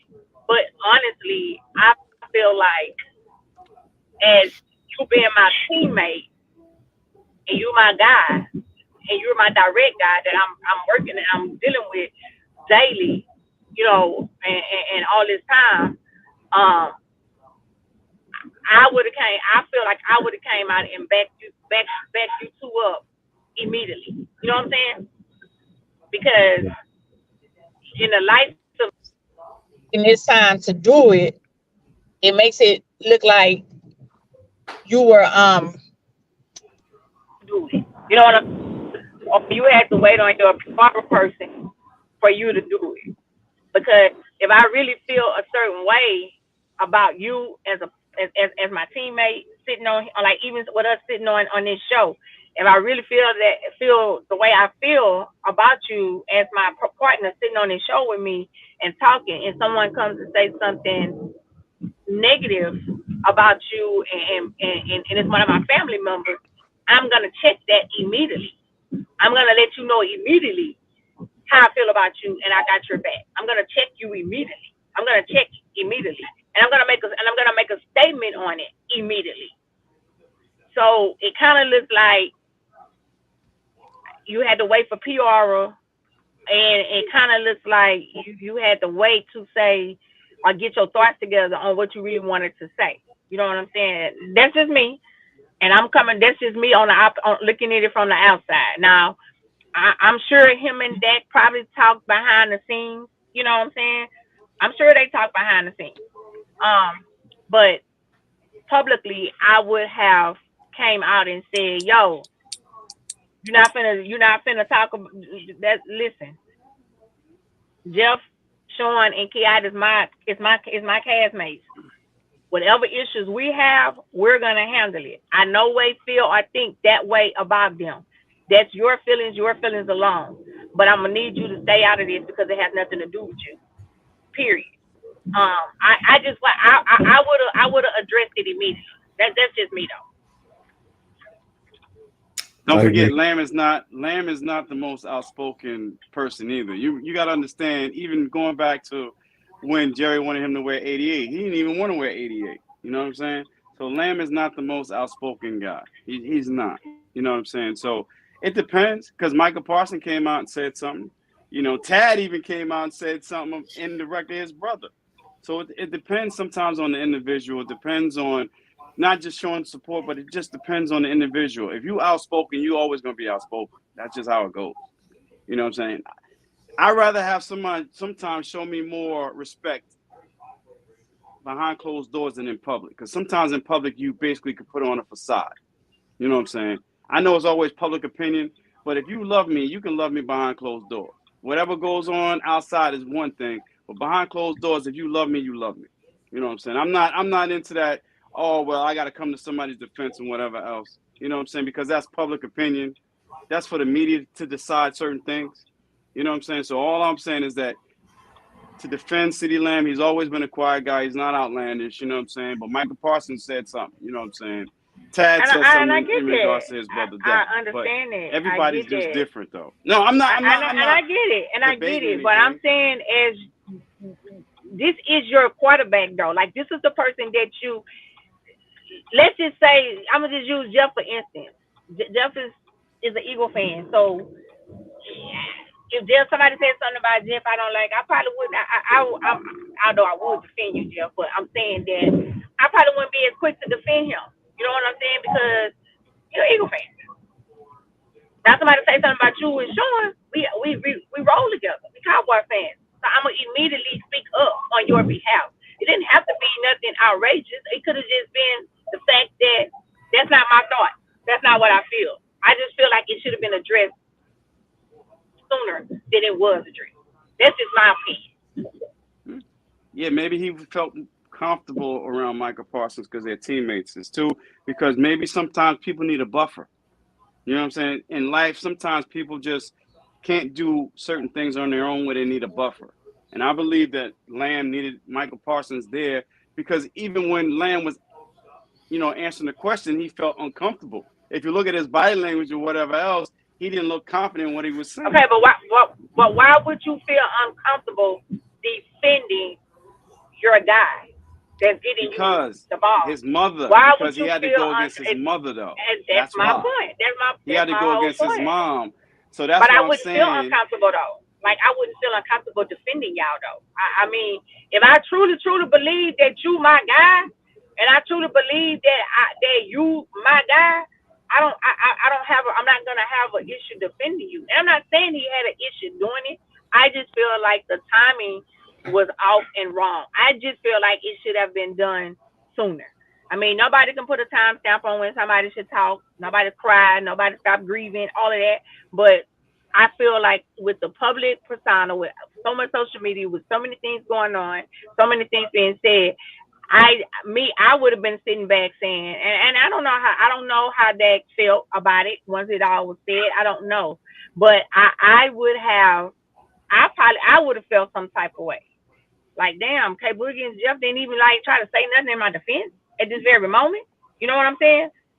Like, I get you might not even have to say a whole statement, but you didn't say nothing in my defense at that very moment when this was all flying out and being said. You didn't say nothing in my defense. Nothing. That's all I'm saying. You got to think, like, these type of statements that come from close friends, family members, and stuff like this.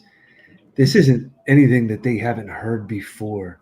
They don't just come off the rip with these things. Like, they've heard stuff like this. Like, CeeDee's mom ain't gonna just say he don't need to be here. He needs to go somewhere else. Like, they've had conversations about this before. CeeDee could have just come out and said something quick like, I don't concur with what my mom's saying. That's all I'm saying. And just at that, and then like later follow up with something more elaborate or whatever, right? But I mean, hell, Brandon Ayuk's brother came out and said something today.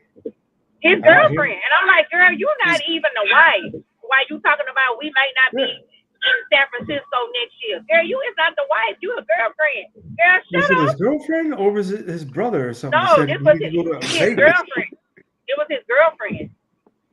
I'm gonna send it to y'all when we get off the call. No, I saw it. It's on Twitter. I saw it. Yeah, I thought it was his brother or something. No, it was his girlfriend, and I was like, girl, you're not even a wife. She's been with him since high school. Lane. That's why she's been with him since high school. That's why she said that. I don't care though. He ain't wife you.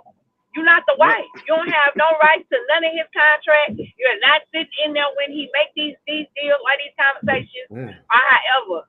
Don't put them in a space to where the owner or whoever have to look at the whole perspective seem differently. Don't even put them in that space. Yeah. But then That's what I'm somebody did saying. ask him. Somebody did ask him, like, hey, you know, do you want to be here? And he's like, hey, it is what it is. Like, what happens, happens kind of deal. Right. I mean, So but we have free he's kind of backed speech into here, that right? corner there. Yeah. We do have free No, we speech, do. though, right? We do. So now people have the free speech to go and say what they want. It's just the fact that Right. certain things get magnified too because they're athletes as well. That's another thing Yeah. too. It gets magnified because they're athletes. So it is Yeah. what it. People sometimes they can be feeling a certain way and not even tell a family member they feel like that. That's what Mike Yeah. Barr said about his brother. You know what I'm saying? But I'm just saying I get it. I mean, everybody's built differently. Everybody's Right. built. Sometimes people are not built to just come out and say certain things right away because they don't know what to say or how to say it without hurting anybody's feelings. So in that case, you know, there's no right or wrong answer. I'm just glad he did say something, even though it took a long time. But at least he came out and said something to the Yeah, I'm glad he of what did his finally mom say says. something, but I just felt like even like what Jeff said, he could have just. I mean, even Parsons did that. I don't agree with what my brother said, you know, and even Parsons did that, and then he came back later with a longer statement. But he did. He kind of addressed it immediately. That's all I'm saying. Like, some things you just have to address immediately and then follow back up with the longer story to it or the longer explanation to it. But some things that you have to address immediately to shut it down, because it got out of control. What, you know, Lamb Mom said, it got out of control.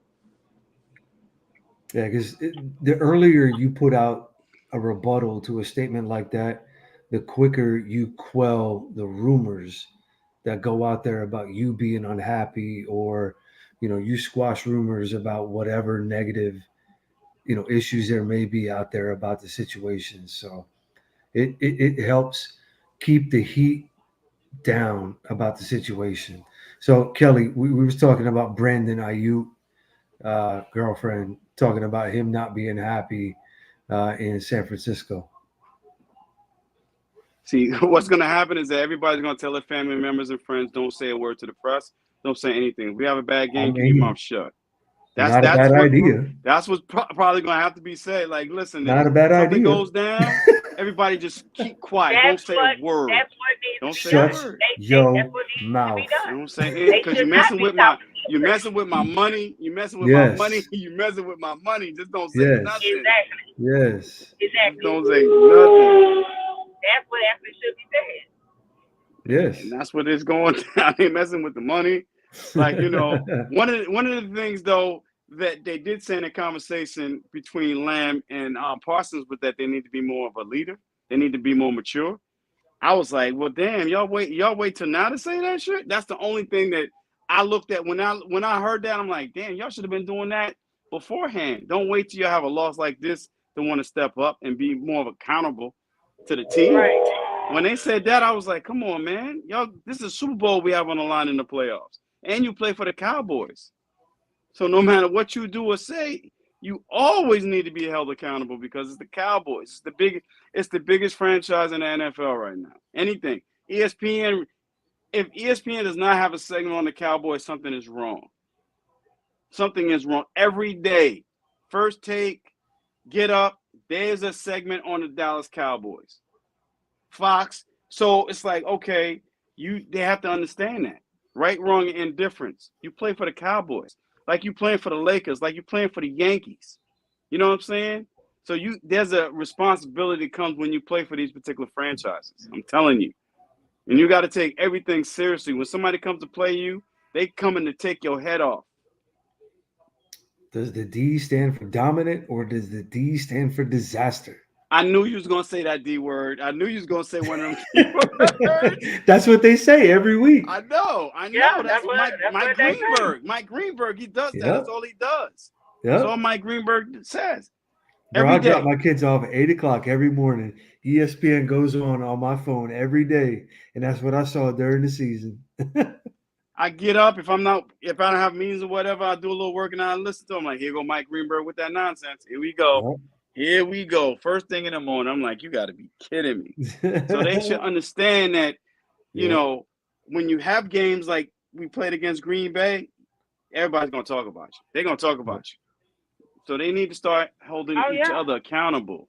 They need to start holding each other accountable. Because I've seen the Chiefs do that on the sidelines. Yeah. Jones coming over though. Let me talk to y'all. Listen, we got to do this. Kelsey, everybody's doing it. Mahomes, we need to do that collectively as a team. Even Philly was doing it last year. I've seen Hurts do it because Hurts is like that anyway. Roll Tide, but he's like that.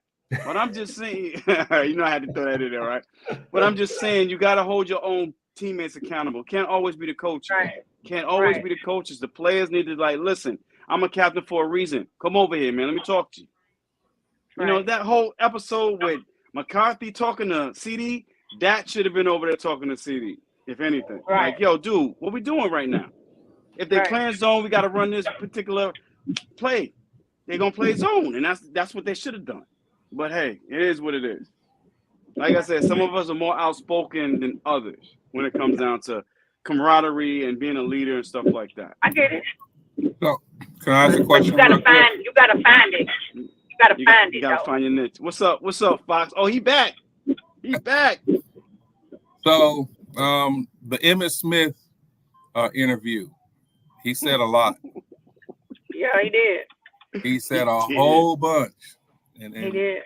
And I know we got an Eagles fan on our panel, but Emmitt pretty much said that the players that come in and play for the Cowboys, if I'm paraphrasing, so don't nobody think I'm saying word for word what he said. Right. He pretty much said that the players who are coming in to play for the Cowboys are coming in and they're acting like they're riding off the coattails of previous the dynasties.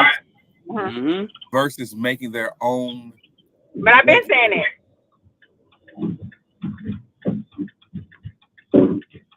So, what do you guys think about that? I mean, we can start with Jeff, even though he's an Eagles fan. I mean, it's absolutely true. I mean, fans do the same stuff too.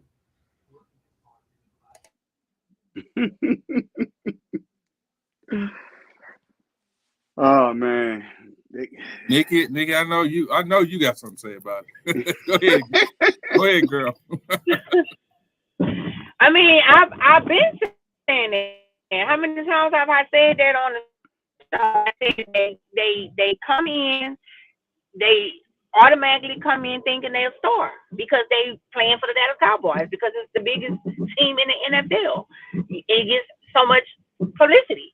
I've been saying it. I've been saying that they come in like they have already earned it, and they haven't.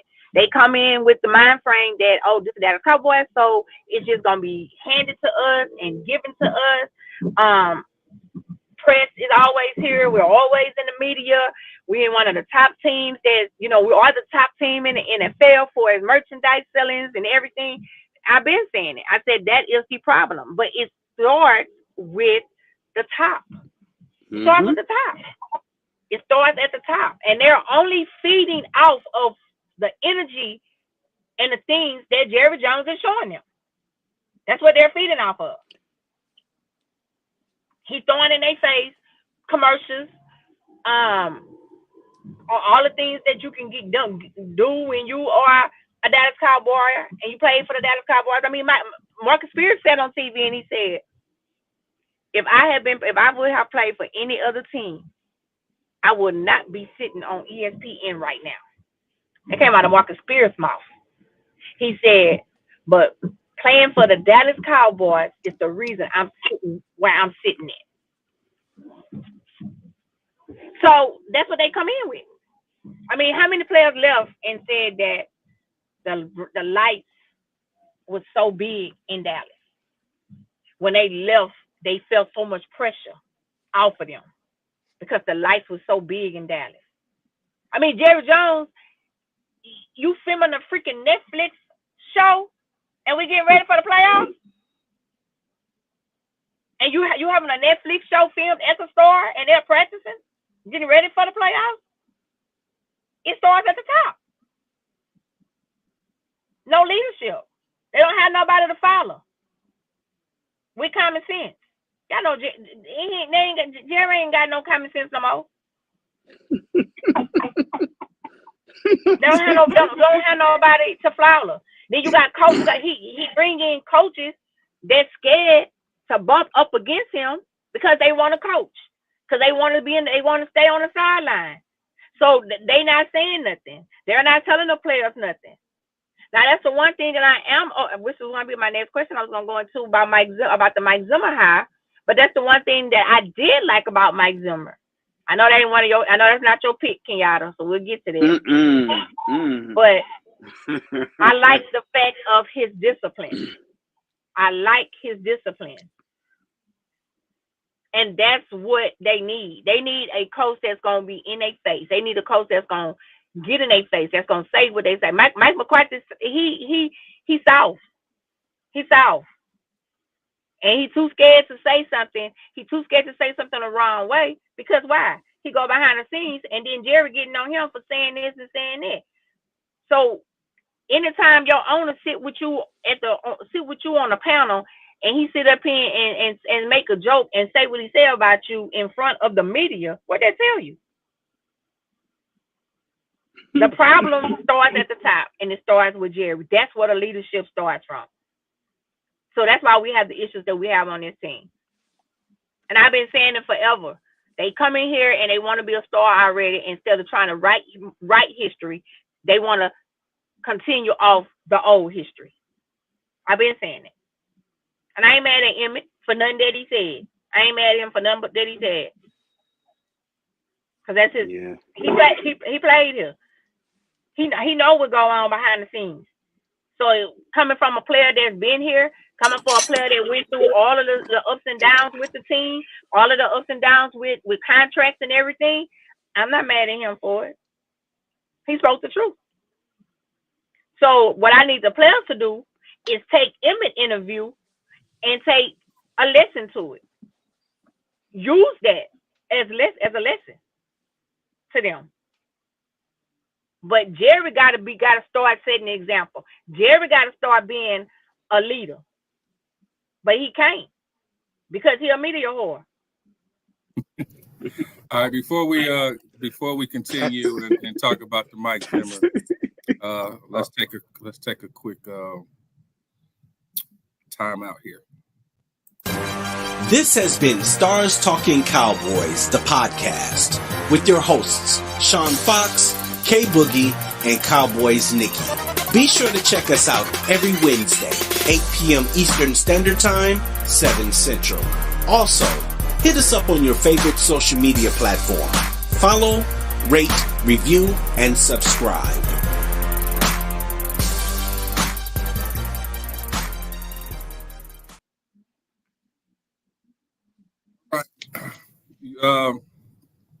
The Mike Zimmer hire, wasn't that a circus towards the end, up until yesterday?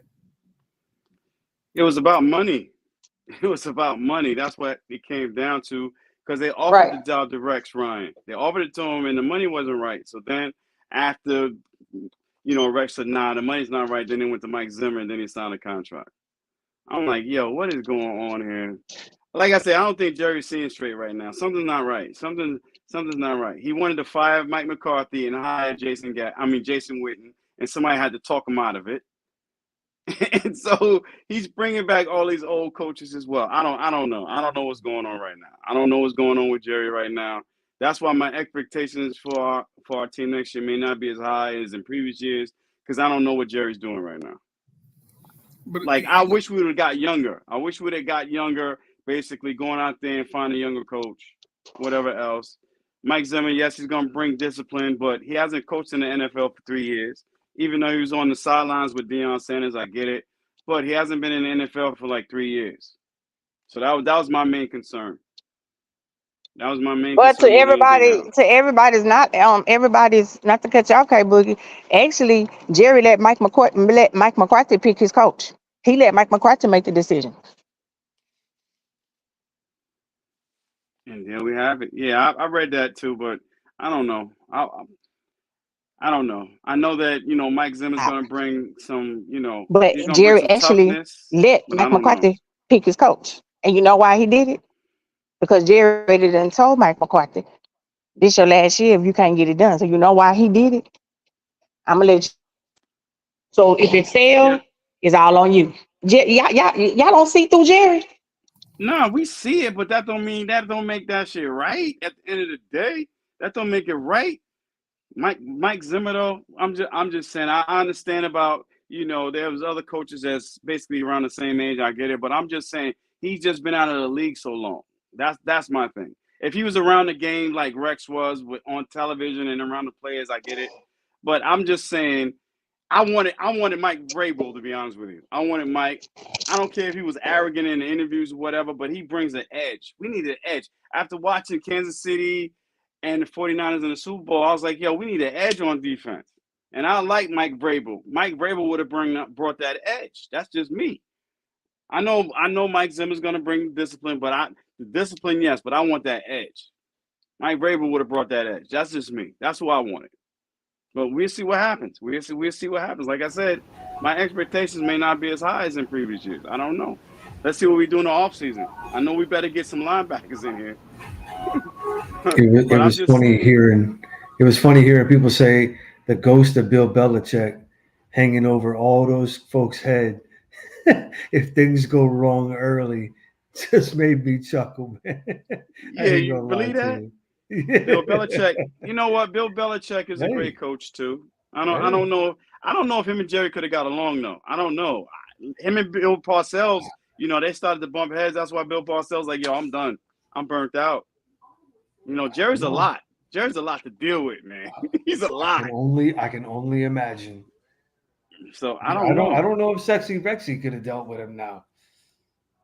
Sexy Rexy got his own personality too. He does. But I don't know why he would want to leave ESPN at this point, honestly. He's got why? Cush job. But sometimes you got to get out your comfort zone, though. Sometimes it's good to be uncomfortable. He's been there. But still.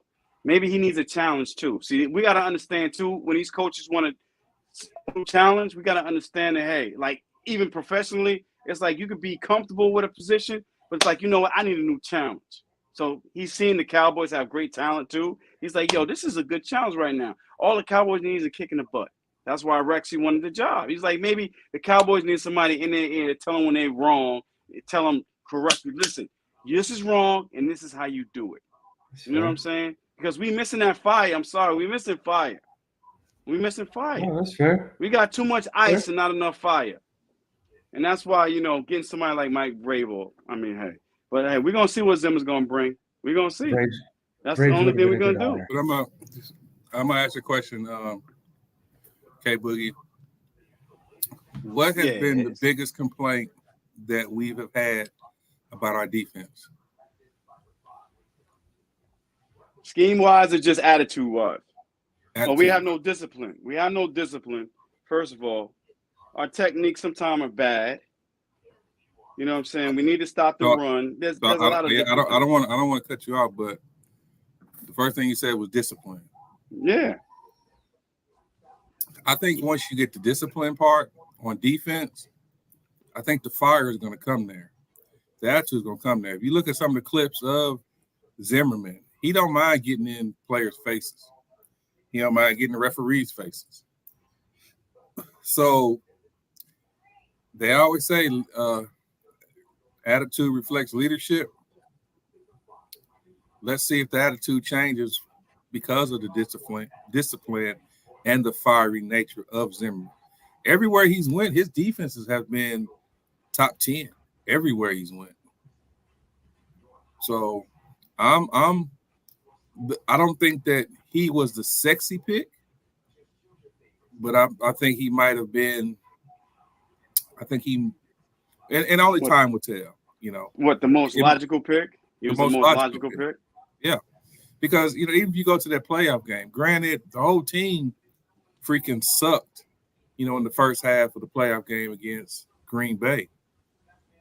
But if the offense would have played the way it played the second half, and the defense would have just put up a couple of stops, we're talking about a different ball game. But Green Bay scored on 7 of 8 drives or something like that? 7 of 9. Yeah, it was like 6 out of 7. Six out of the 7 drives were touchdowns, and that was crazy too. Oh my God! See, we have to relive that nightmare again. No, I get it. I get everything. Yeah. Then you have players, wide open. I don't see. I hope he is down there on the field and not up in the press box. I really do. That's just me. He was an ex-Cowboy too. I mean, he was here doing Jimmy Johnson and Bill Parcells, so I get it. And it's just the fact that I just didn't think that would have been the pick that we needed at this particular stage. That was it. That was just my thing. I mean, if this is Mike McCarthy's last year, he's gonna pick Mike Zimmer. That's my thing. It's like, okay, this is my last year, and this is the coach that I have to choose right now. It's my last year. I'm gonna pick Mike Zimmer. With all the marbles on the line, I'm gonna pick Mike Zimmer. That's the only thing. Maybe I may be looking at it differently, but I'm like, wow. So Jeff, what do you think about the Eagles' defensive and offensive coordinators? I know how we feel about Kellen Moore. What's the consensus of Eagles fans with Kellen Moore going to? Troy, do you have any comments you can roll up? Not that I can see. Nope.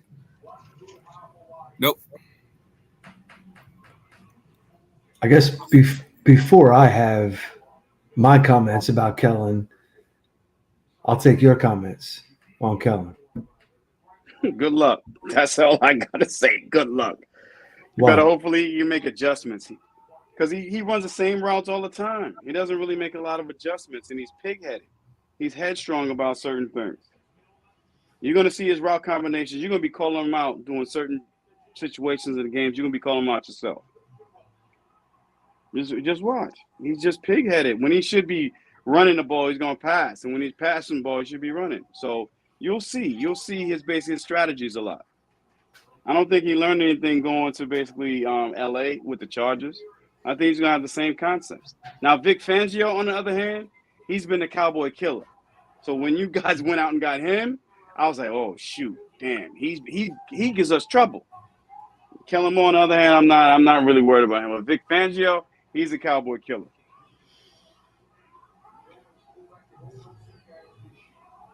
Nikki, what you think about Philadelphia's coordinator? Well, I was ready from Kellen Moore to leave. Had been ready for him to go. I don't see much change in Kellen Moore. He's gonna want to throw the ball more. That's because that's his IMO. He likes to throw the ball. He likes to abandon the run quickly. Jalen, I don't. He's gonna try to make Jalen a full pocket passer, like he did with that. But I think Nick Sirianni's gonna probably have a little bit more input with Kellen Moore on the plans and stuff. I also think that Sirianni is one of those coaches that if he sees something that's not working, Kellen Moore is doing, he's gonna go over and he's gonna let him know. He's gonna tell him. He's not gonna be a Mike McCarthy, see it not being done and just stand on the sideline with his paper rolled up, and he see that it's not working. I don't know what he could have told them in the interview to make them feel like he was the guy. To be honest, I don't know. And I'm not saying that Kellen Moore is all bad, because we did score points with Kellen Moore. We did. We did. We were top in the league in scoring for pretty much all the 3 seasons he was here. But I just think that when games that mattered the most, he got away from the things that worked. He got away from things that helped his quarterback thrive and succeed. If we were down in a game, he panicked and he would move away from certain things too fast. And he could be totally different with Philly. We don't know, but that's just what I know of him. So we'll see. So I got a twofold answer to this question. I'm gonna troll the Eagles fans first before I give my answer. Oh Lord. So over the years when Kellen Moore was our OC, I heard a lot of Eagles fans talk. They used to call him Boy Wonder and all kind of stuff, and talked about how predictable his offense was, and some of the play calling was suspect. But now that he's an Eagle, he's the greatest thing since sliced bread. So I think that's kind of ironic. Now, if I'm being serious, I think Kellen Moore, there were some things he did good and there's some things that he did bad. There were some times where you thought that he was, a pretty good coordinator. And then there are other times where you scratch your head and be like, what the hell? Why do we call this? I looked at what he did last year in LA. He ran the ball a lot, but he also ran a lot of screen. They also threw a lot of screens. And I granted Herbert got hurt. But my question when you saw those screens that he threw last year to Eckler, where were those screens to Tony Pollard when we had Tony Pollard? Where were those screens when we had Zeke? And then I kind of go with UK Boogie. Kellen Moore's pattern was play action pass on first down, run it on second down, put you in third and long, and then hope that you would convert the third down. The third down. Yep. That's the difference that I see in this offense under Kellen Moore and under Mike McCarthy. For everybody who was saying that Mike McCarthy was going to run the ball more, no. The West Coast offense or West Texas offense is predicated off of short throws. Get the ball out quick. A one side of the field read. Kellen Moore is 100% that. I think he'll do a little bit more read option with Jalen Hurts than he did with Dak. But I think that his route combinations, as we said before, are very vanilla. So, Jeff, take it away. So, a lot of what we've seen, a lot of what you said is true. One thing that I think is going to change dramatically is less of Jalen in shotgun and more of Jalen under center, right? Which I think is going to be something that is going to change how defenses have to play Philly, right? Because it brings play action into the forefront. And a lot of it also has to do with motion, right? Which forces defenses to play their hand, right? When you use a lot of motion, which we were the absolute worst in the league last year at, you force defenses to show what they're doing. So by increasing the amount of motion you have, you force defenses to kind of show what they're doing, and you get mismatches, or you at least hope to get mismatches what you're doing. Then you can start getting some things in place to make some things happen to your benefit. That's where the PROs, the RPOs can be to your benefit from play action. Also, the screens from that can work out. I think with Sirianni being there and having his influence in some of that is going to be helpful. Kind of blending in that together. So I think it'll work. I think it's going to take some time for it to kind of blend in all together, um, like the Adam Sandler movie with Terry Crews. We're blending, right? But He said I know, that's fucking we're lame. blending. Oh my Yeah, God. I'm honestly I'm more concerned with the defense than I am the offense, and what Vic Fangio is going to bring, what the D line is going to be. Uh, like I said earlier, and you had already kind of gone off, Sean. We're moving to a 3-4.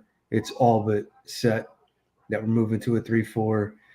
So we won't have a 5-2, like we spent a lot of time in last year. Um, that's really more what I'm concerned with, is that 3-4 and how we're going to set, uh, how we're going to fill with how weak we were at linebacker last year, how we're going to fill that, moving to a 3-4, going from a 4-3. And then, getting younger at corner, getting more skilled at safety, getting some of the guys that we had who were injured back, getting rid of some guys who just were not contributors, and saving money, getting younger in the draft. Um, all in all, I think we made some really good choices. Um, I think we made the right choice by not getting Cliff Kingsbury. I think um, the biggest reason we didn't get Kingsbury was because he wanted to get rid of Jeff Stoutland, who is probably the best offensive line coach in the entire NFL, um, which just seems mind-boggling to me why Kingsbury, who is essentially Brian Johnson reincarnate, wanted to get rid of Jeff Stoutland. Um, it's the same exact scheme, and you get rid of the best O-line coach in the NFL. Why you would allow that to happen? Just I can't imagine it. So allowing him to go to Washington, which is laughable, with Dan Quinn and all the other folks that went over there, that team is going to be a hot mess. Can't wait for it. I know you guys can't wait either. Um, that's going to be fantastic. I think we made the right choice on both sides of the ball. But only time will tell. I can't get overly excited, like I said earlier, but I think we made some good choices. I mean, we can't get much worse than we did last year in the last 7 games of the season. Right. Yeah. And again, I'm not saying that Kellen Moore is all bad. I'm not saying that, because he did some good things for us at times in games. He did. He called some good games at times in games. For me, I just didn't like when it seemed like to me when our back was against the wall, that's when he couldn't make it happen. You know, Yeah. it was kind of more like as long as we had a big lead and we was blowing a team out, you know, it was fine. But it was when our back was against the wall and we needed a play to get in field goal range, or we needed a play, to at least get a chance to have a touchdown. That's when it's like his mind went blank and he went to being predictable on things, you know. Yeah. So he may have learned a little more from a year being in San Diego, being on the other side of things with the AFC side. He may have learned a little more. And let's be clear, Jalen and Dak is two different style quarterbacks. You know what I'm saying? They two different quarterbacks. They play two different ways. Um, their instincts are totally different on some plays and some things. So it could be an advantage for him with Jalen because of the style quarterback Jalen is, or it could be a disadvantage. And it could Yeah. be a disadvantage because Jalen likes to run. You know what I'm saying?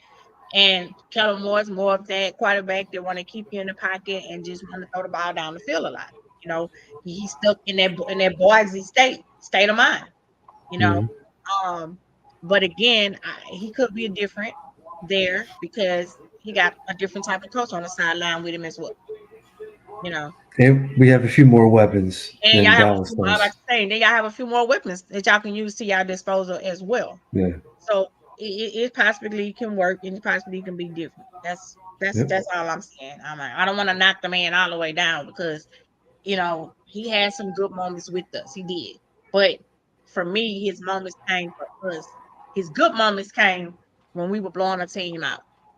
We had a 2-score lead. We had enough cushion that if we make a mistake, we still can pull this game out. You know, that's all. I'm with Kenyatta on San Diego. He has given our Cowboy. He always gives us fits. All the time he does. But I'm gonna be honest. I didn't see that same style of coach with Miami in a lot of games. I didn't see it. Now, again, he's gonna have more. Probably have some. He have good talent over there with Philly, so it could be different. But I just didn't see it like I used to see it from him over there in Miami.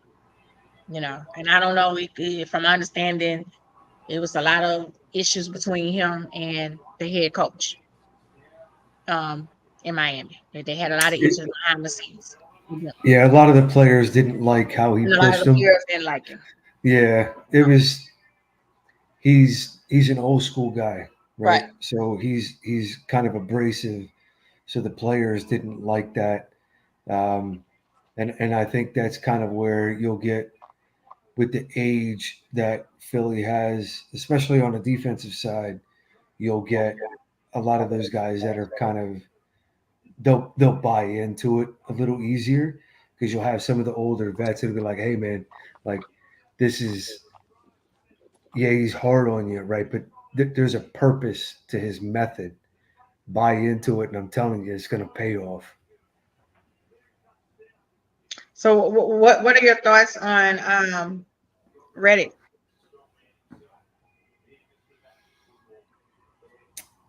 Um, at first, before today, I thought it was a market setter, him just trying to test the market and kind of see what's out there. But after hearing today, I think it's his agent more just kind of trying to test it and kind of see where it's at. But I think it's, I think he's going to stay. I think he's going to take a longer deal, a more team friendly deal. I think he wants to stay in Philly. And like I was saying to Boogie earlier, I think he's going to take something that's a little longer, a little more team friendly, because he wants to finish his career in Philly, where he's a hometown guy, and gives him an opportunity to hopefully win a championship with his hometown team. Okay. Hmm. Oh yeah, one more thing about Kellen Moore. You're gonna see how he actually coaches against really good defenses. He has an issue against top 5 defenses, making adjustments when they figure him out. So just be cognizant of that and be prepared for that. All you gotta do is go watch him play. Pull up old game film of him in Boise State, and you know his old offense. That's what a lot of other teams was doing. Yeah, we'll see. We'll see. I mean, if it fails epically, right, the whole thing just gets torn down again, right? This was Sirianni's, you know, same thing with McCarthy, right? This was Sirianni's last shot. This is him saying, "Hey, I'm gonna give up all my play calling um, responsibilities. I'm gonna give it to somebody else, and I'm gonna bring him in. I'm gonna let him run it. I'm gonna give him my input, but I'm gonna let him have it. And if it fails, then it's on me because I didn't bring in the right person. So then we all go." So I was gonna say, I got to give credit to the Eagles front office. They don't waste no time on coaches. That's one thing. I think the Chip Kelly situation went a little bit too long, and I think that's the only time that I've seen them waste time on a coach. You know. Well, I think the Doug Peterson thing was premature, and that's only because Dougie P wanted to keep Press Taylor around, and Jeff Lurie and Howie didn't want him. And Doug was like, "Look, I'm not moving off him," and they couldn't meet, so they were like, "Bye." So it was like, "Look, you can either move off Press because we don't see the value in keeping him, or we can move off the both of you." They said, "We're going to move on both of you. Bye." So this is, I mean, that was a pretty epic collapse this year. You know, I mean, Brian Johnson was probably not the best candidate to take over the offense. Denard Wilson was a much better candidate to take over on the defense, but they thought Sean Desai was a better candidate because he was a Vic Fangio disciple. So they went with him, and it bit him in the ass. So this is like, hey, man, we're giving you one last shot. This is your final opportunity. So put up or shut up.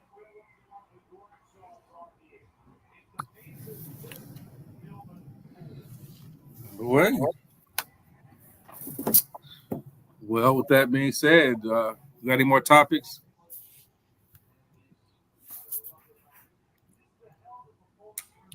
Anything else you guys want to talk about, Nikki? Hey, Boogie? I think that was, I had one more and I lost my darn train of thought. It was about, let's just address it. Let's just talk about it. I ain't really got nothing to do with football. But let's just talk about this beef real quick with Shannon Sharp and Mike Epps. Like,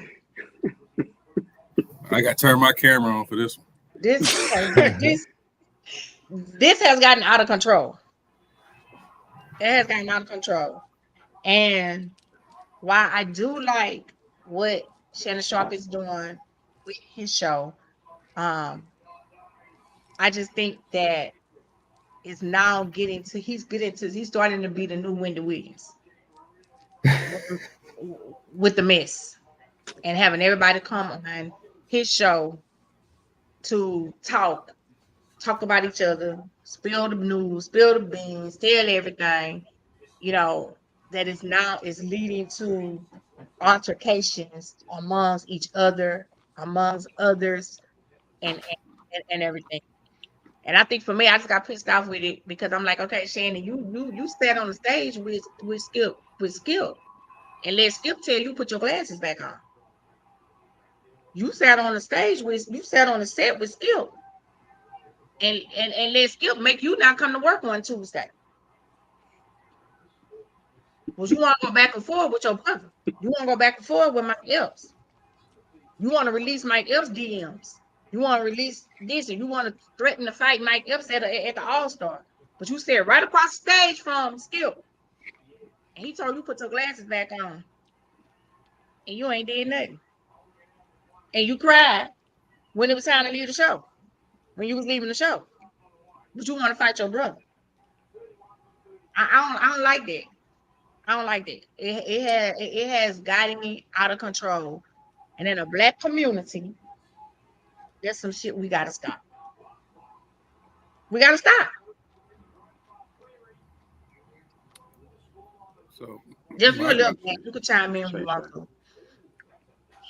My comment to it was that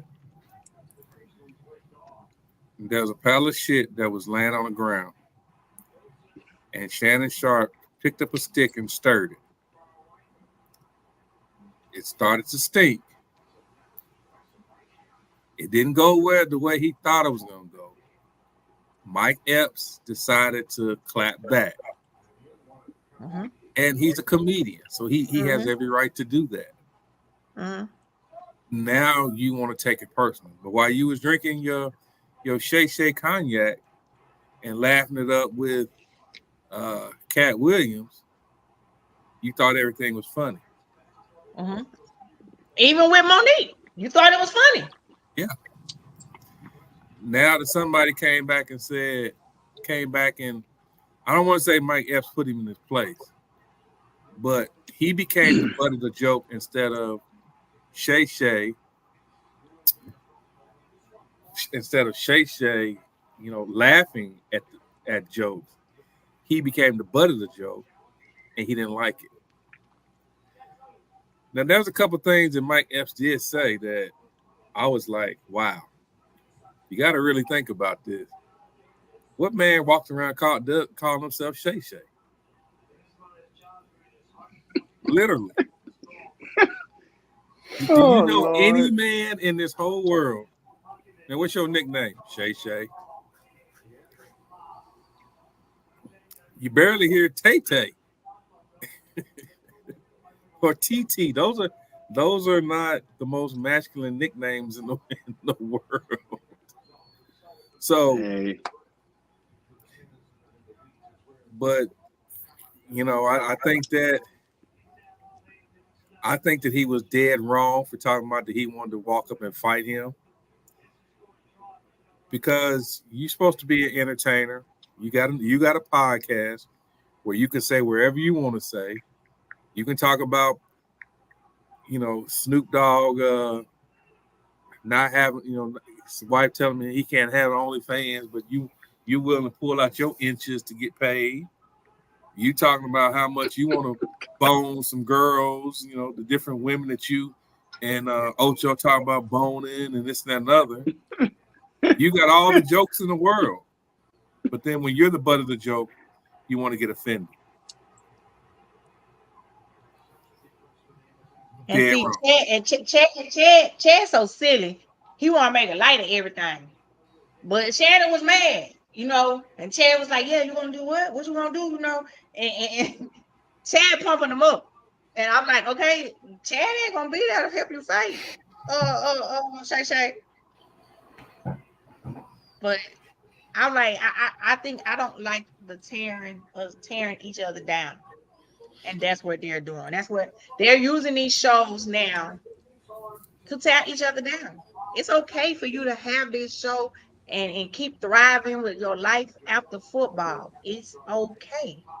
But come on, y'all gotta stop. You gotta stop. They gotta stop tearing each other down.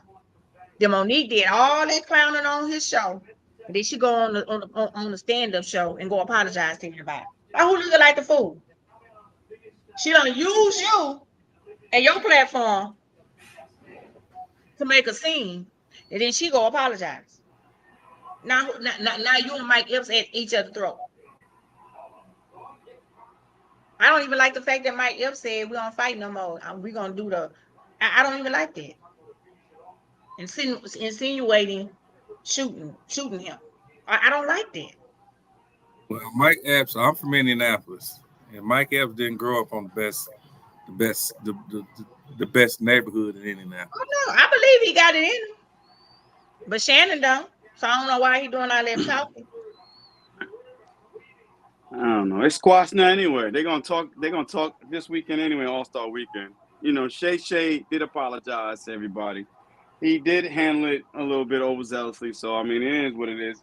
At the end of the day, it's all about entertainment. This whole thing started with Cat Williams anyway. Started with Cat. Cat came on, said some things, but they're comedians at the end of the day. And like Jerry Jones said before, or not even Jerry, Don King, ain't no such thing as bad publicity here in the United States. So the more we talk about them, the more people are going to tune in and listen to their podcasts or their shows anyway. That's what this is all about, entertainment anyway. They're not really going to scrap like that. If you're going to scrap, you're just going to walk up to somebody and it's going to be popping. You're not going to talk about it. You're just going to be about it. So to me, all this is nothing about just entertainment, to be honest with you. That's all it is. Because now they're going to talk All-Star Weekend. Everything's going to be all peachy keen. I just think it's for views and things like that. Some of this stuff is just overblown to me. It just is. It just because if you was really about that life, you're gonna handle your business. You're not even gonna tell anybody. You're gonna just go out there and handle your business. You don't need a stage for that. You don't need a stage for that. I just think it's all about entertainment, to be honest with you, and ratings and things like that. Ain't nobody really. If you were a tough guy, a real gangster's not gonna tell you what you're gonna do. He's gonna just do it. Let's call it what it is. So all this is nothing to me. It's just entertainment. That's it. Just like watching a boxing match. That's all it is. It's just Shay Club Shay. He's the biggest thing right now on podcasts and on TV. He's the biggest thing. He's the biggest. But why is he the biggest thing? It would be different if he was the biggest thing. I don't want you to be the biggest thing with causing animosity and creating drama amongst your community. I don't want you to be the biggest thing with that. So what I'm not gonna do is ever drink that liquor because it seems like that's the tell all of it. Be like everybody go in there and drink that. Drink the club, drink the Shay Kanye. They tell everything. Everybody fight. Everybody mad. Some people like drama. Some people just like drama. I don't even watch his show. The only time I see Shay is on ESPN. Basically, that's it. All that other stuff, I'm like, man, there ain't nothing but some drama. They trying to sell ratings and get paid more money. All that stuff is just drama. So I will watch clips of him and Ocho because they're just two silly men just acting silly. Yes, they are. So I will watch clips, but after the Cat Williams thing, I said I would never watch another whole episode of Shannon, not because of the content, but because you're not bringing anything positive at Shay Club Shay, whatever the hell this podcast is called. Club Shay. I don't see a lot of his interviews. I don't see a lot of positivity from him. I mean, there are some, but he's gotten more publicity off of negative publicity than he has positive publicity. So yeah, he's the most viewed stream, whatever you want to call it out there. But it don't excite me. So not at all. That's why I don't really watch him. Only on ESPN. That's it. He's on ESPN. That's it. I don't tune into his podcast or whatever else. It's a bunch of nonsense right now. There's nothing positive going on. He's not showing people how to make money or anything. Yeah. I ain't watching that crap. We're going into that time that it's going to be all kind of stories written, all kind of articles coming out, all kind of trades, ideas. That's what we're going into now. And this is the time of the year I hate. I hate it. So as always, whatever news I know, find out. I always keep y'all in the loop through the chat, through via chat. If it's something big that we must bring to the front and discuss immediately, we'll have a show.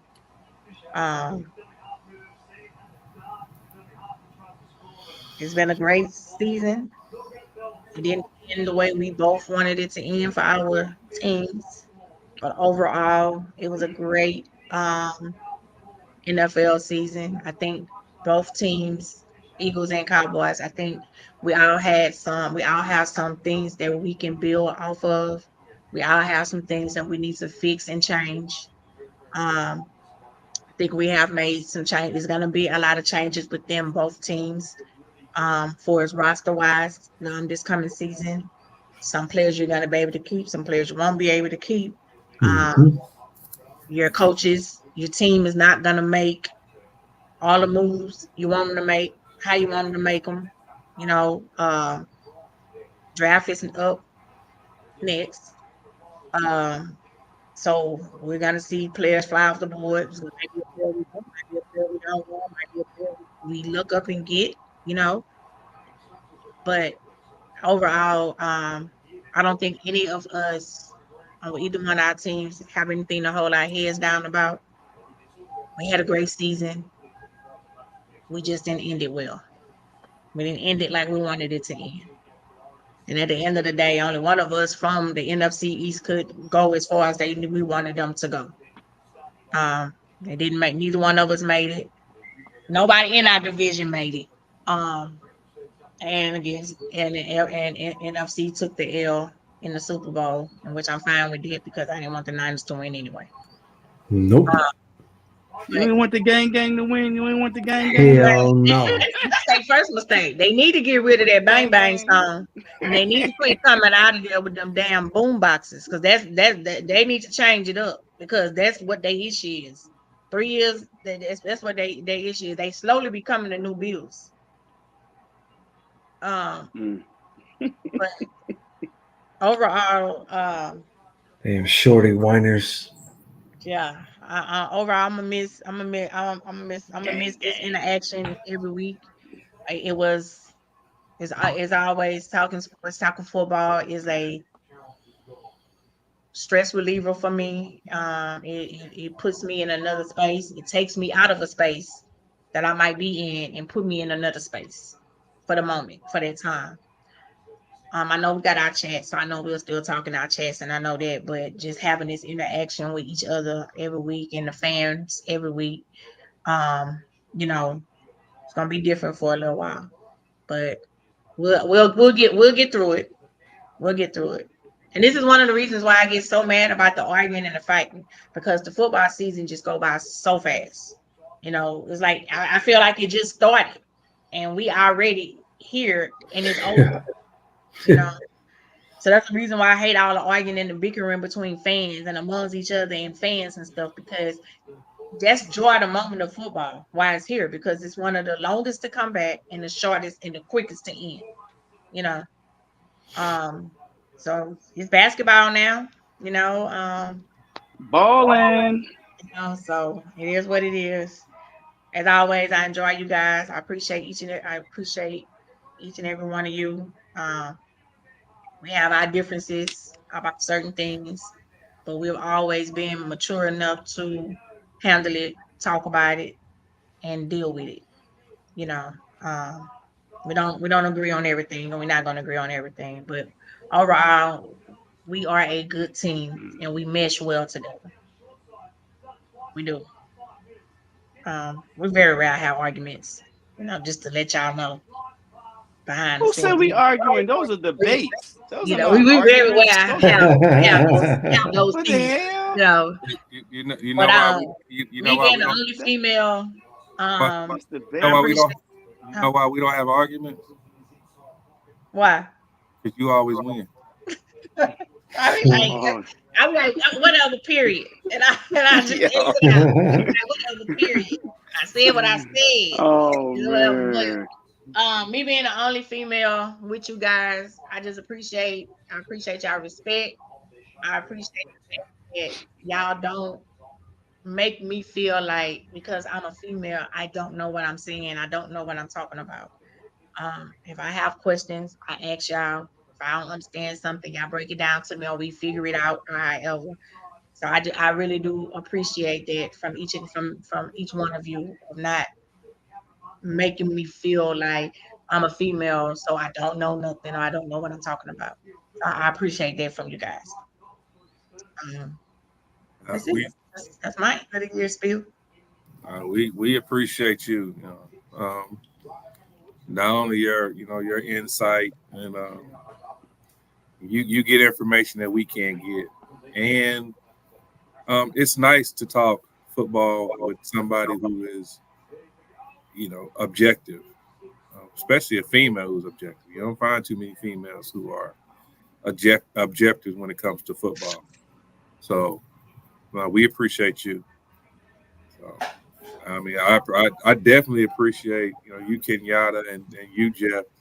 I always gotta give a shout out to Jeff to come on a show called Stars Talking Cowboys and wear his green and can hold his own. That is in itself a hats off to you. Most Cowboy and Eagles fans couldn't coexist like we coexist. Right. So, hats off to you. It's like we co-workers. We're not gonna always see eye to eye, but we get along. We have our own opinions on certain things, Yeah. so we mesh. So that's why it's more as a collective union. You know what I'm saying? It's not like, okay, so if I disagree with him, I hate this person and that. No, it's like we all have our own opinions and we debate and we have fun with it. You know what I'm saying? That's the only thing. We don't sit here and prejudge anything. You know what I'm saying? Some people may say something about Dak Prescott one minute. We're like, yo, listen, we don't always agree about Dak Prescott either. No. So and that's what I like, because we always, we're different. We have our own opinions, and we remain cool. Nobody's hot headed. Nobody's griping at each other. And that's the thing about teamwork. You know what I'm saying? When you're a team, you can do those things.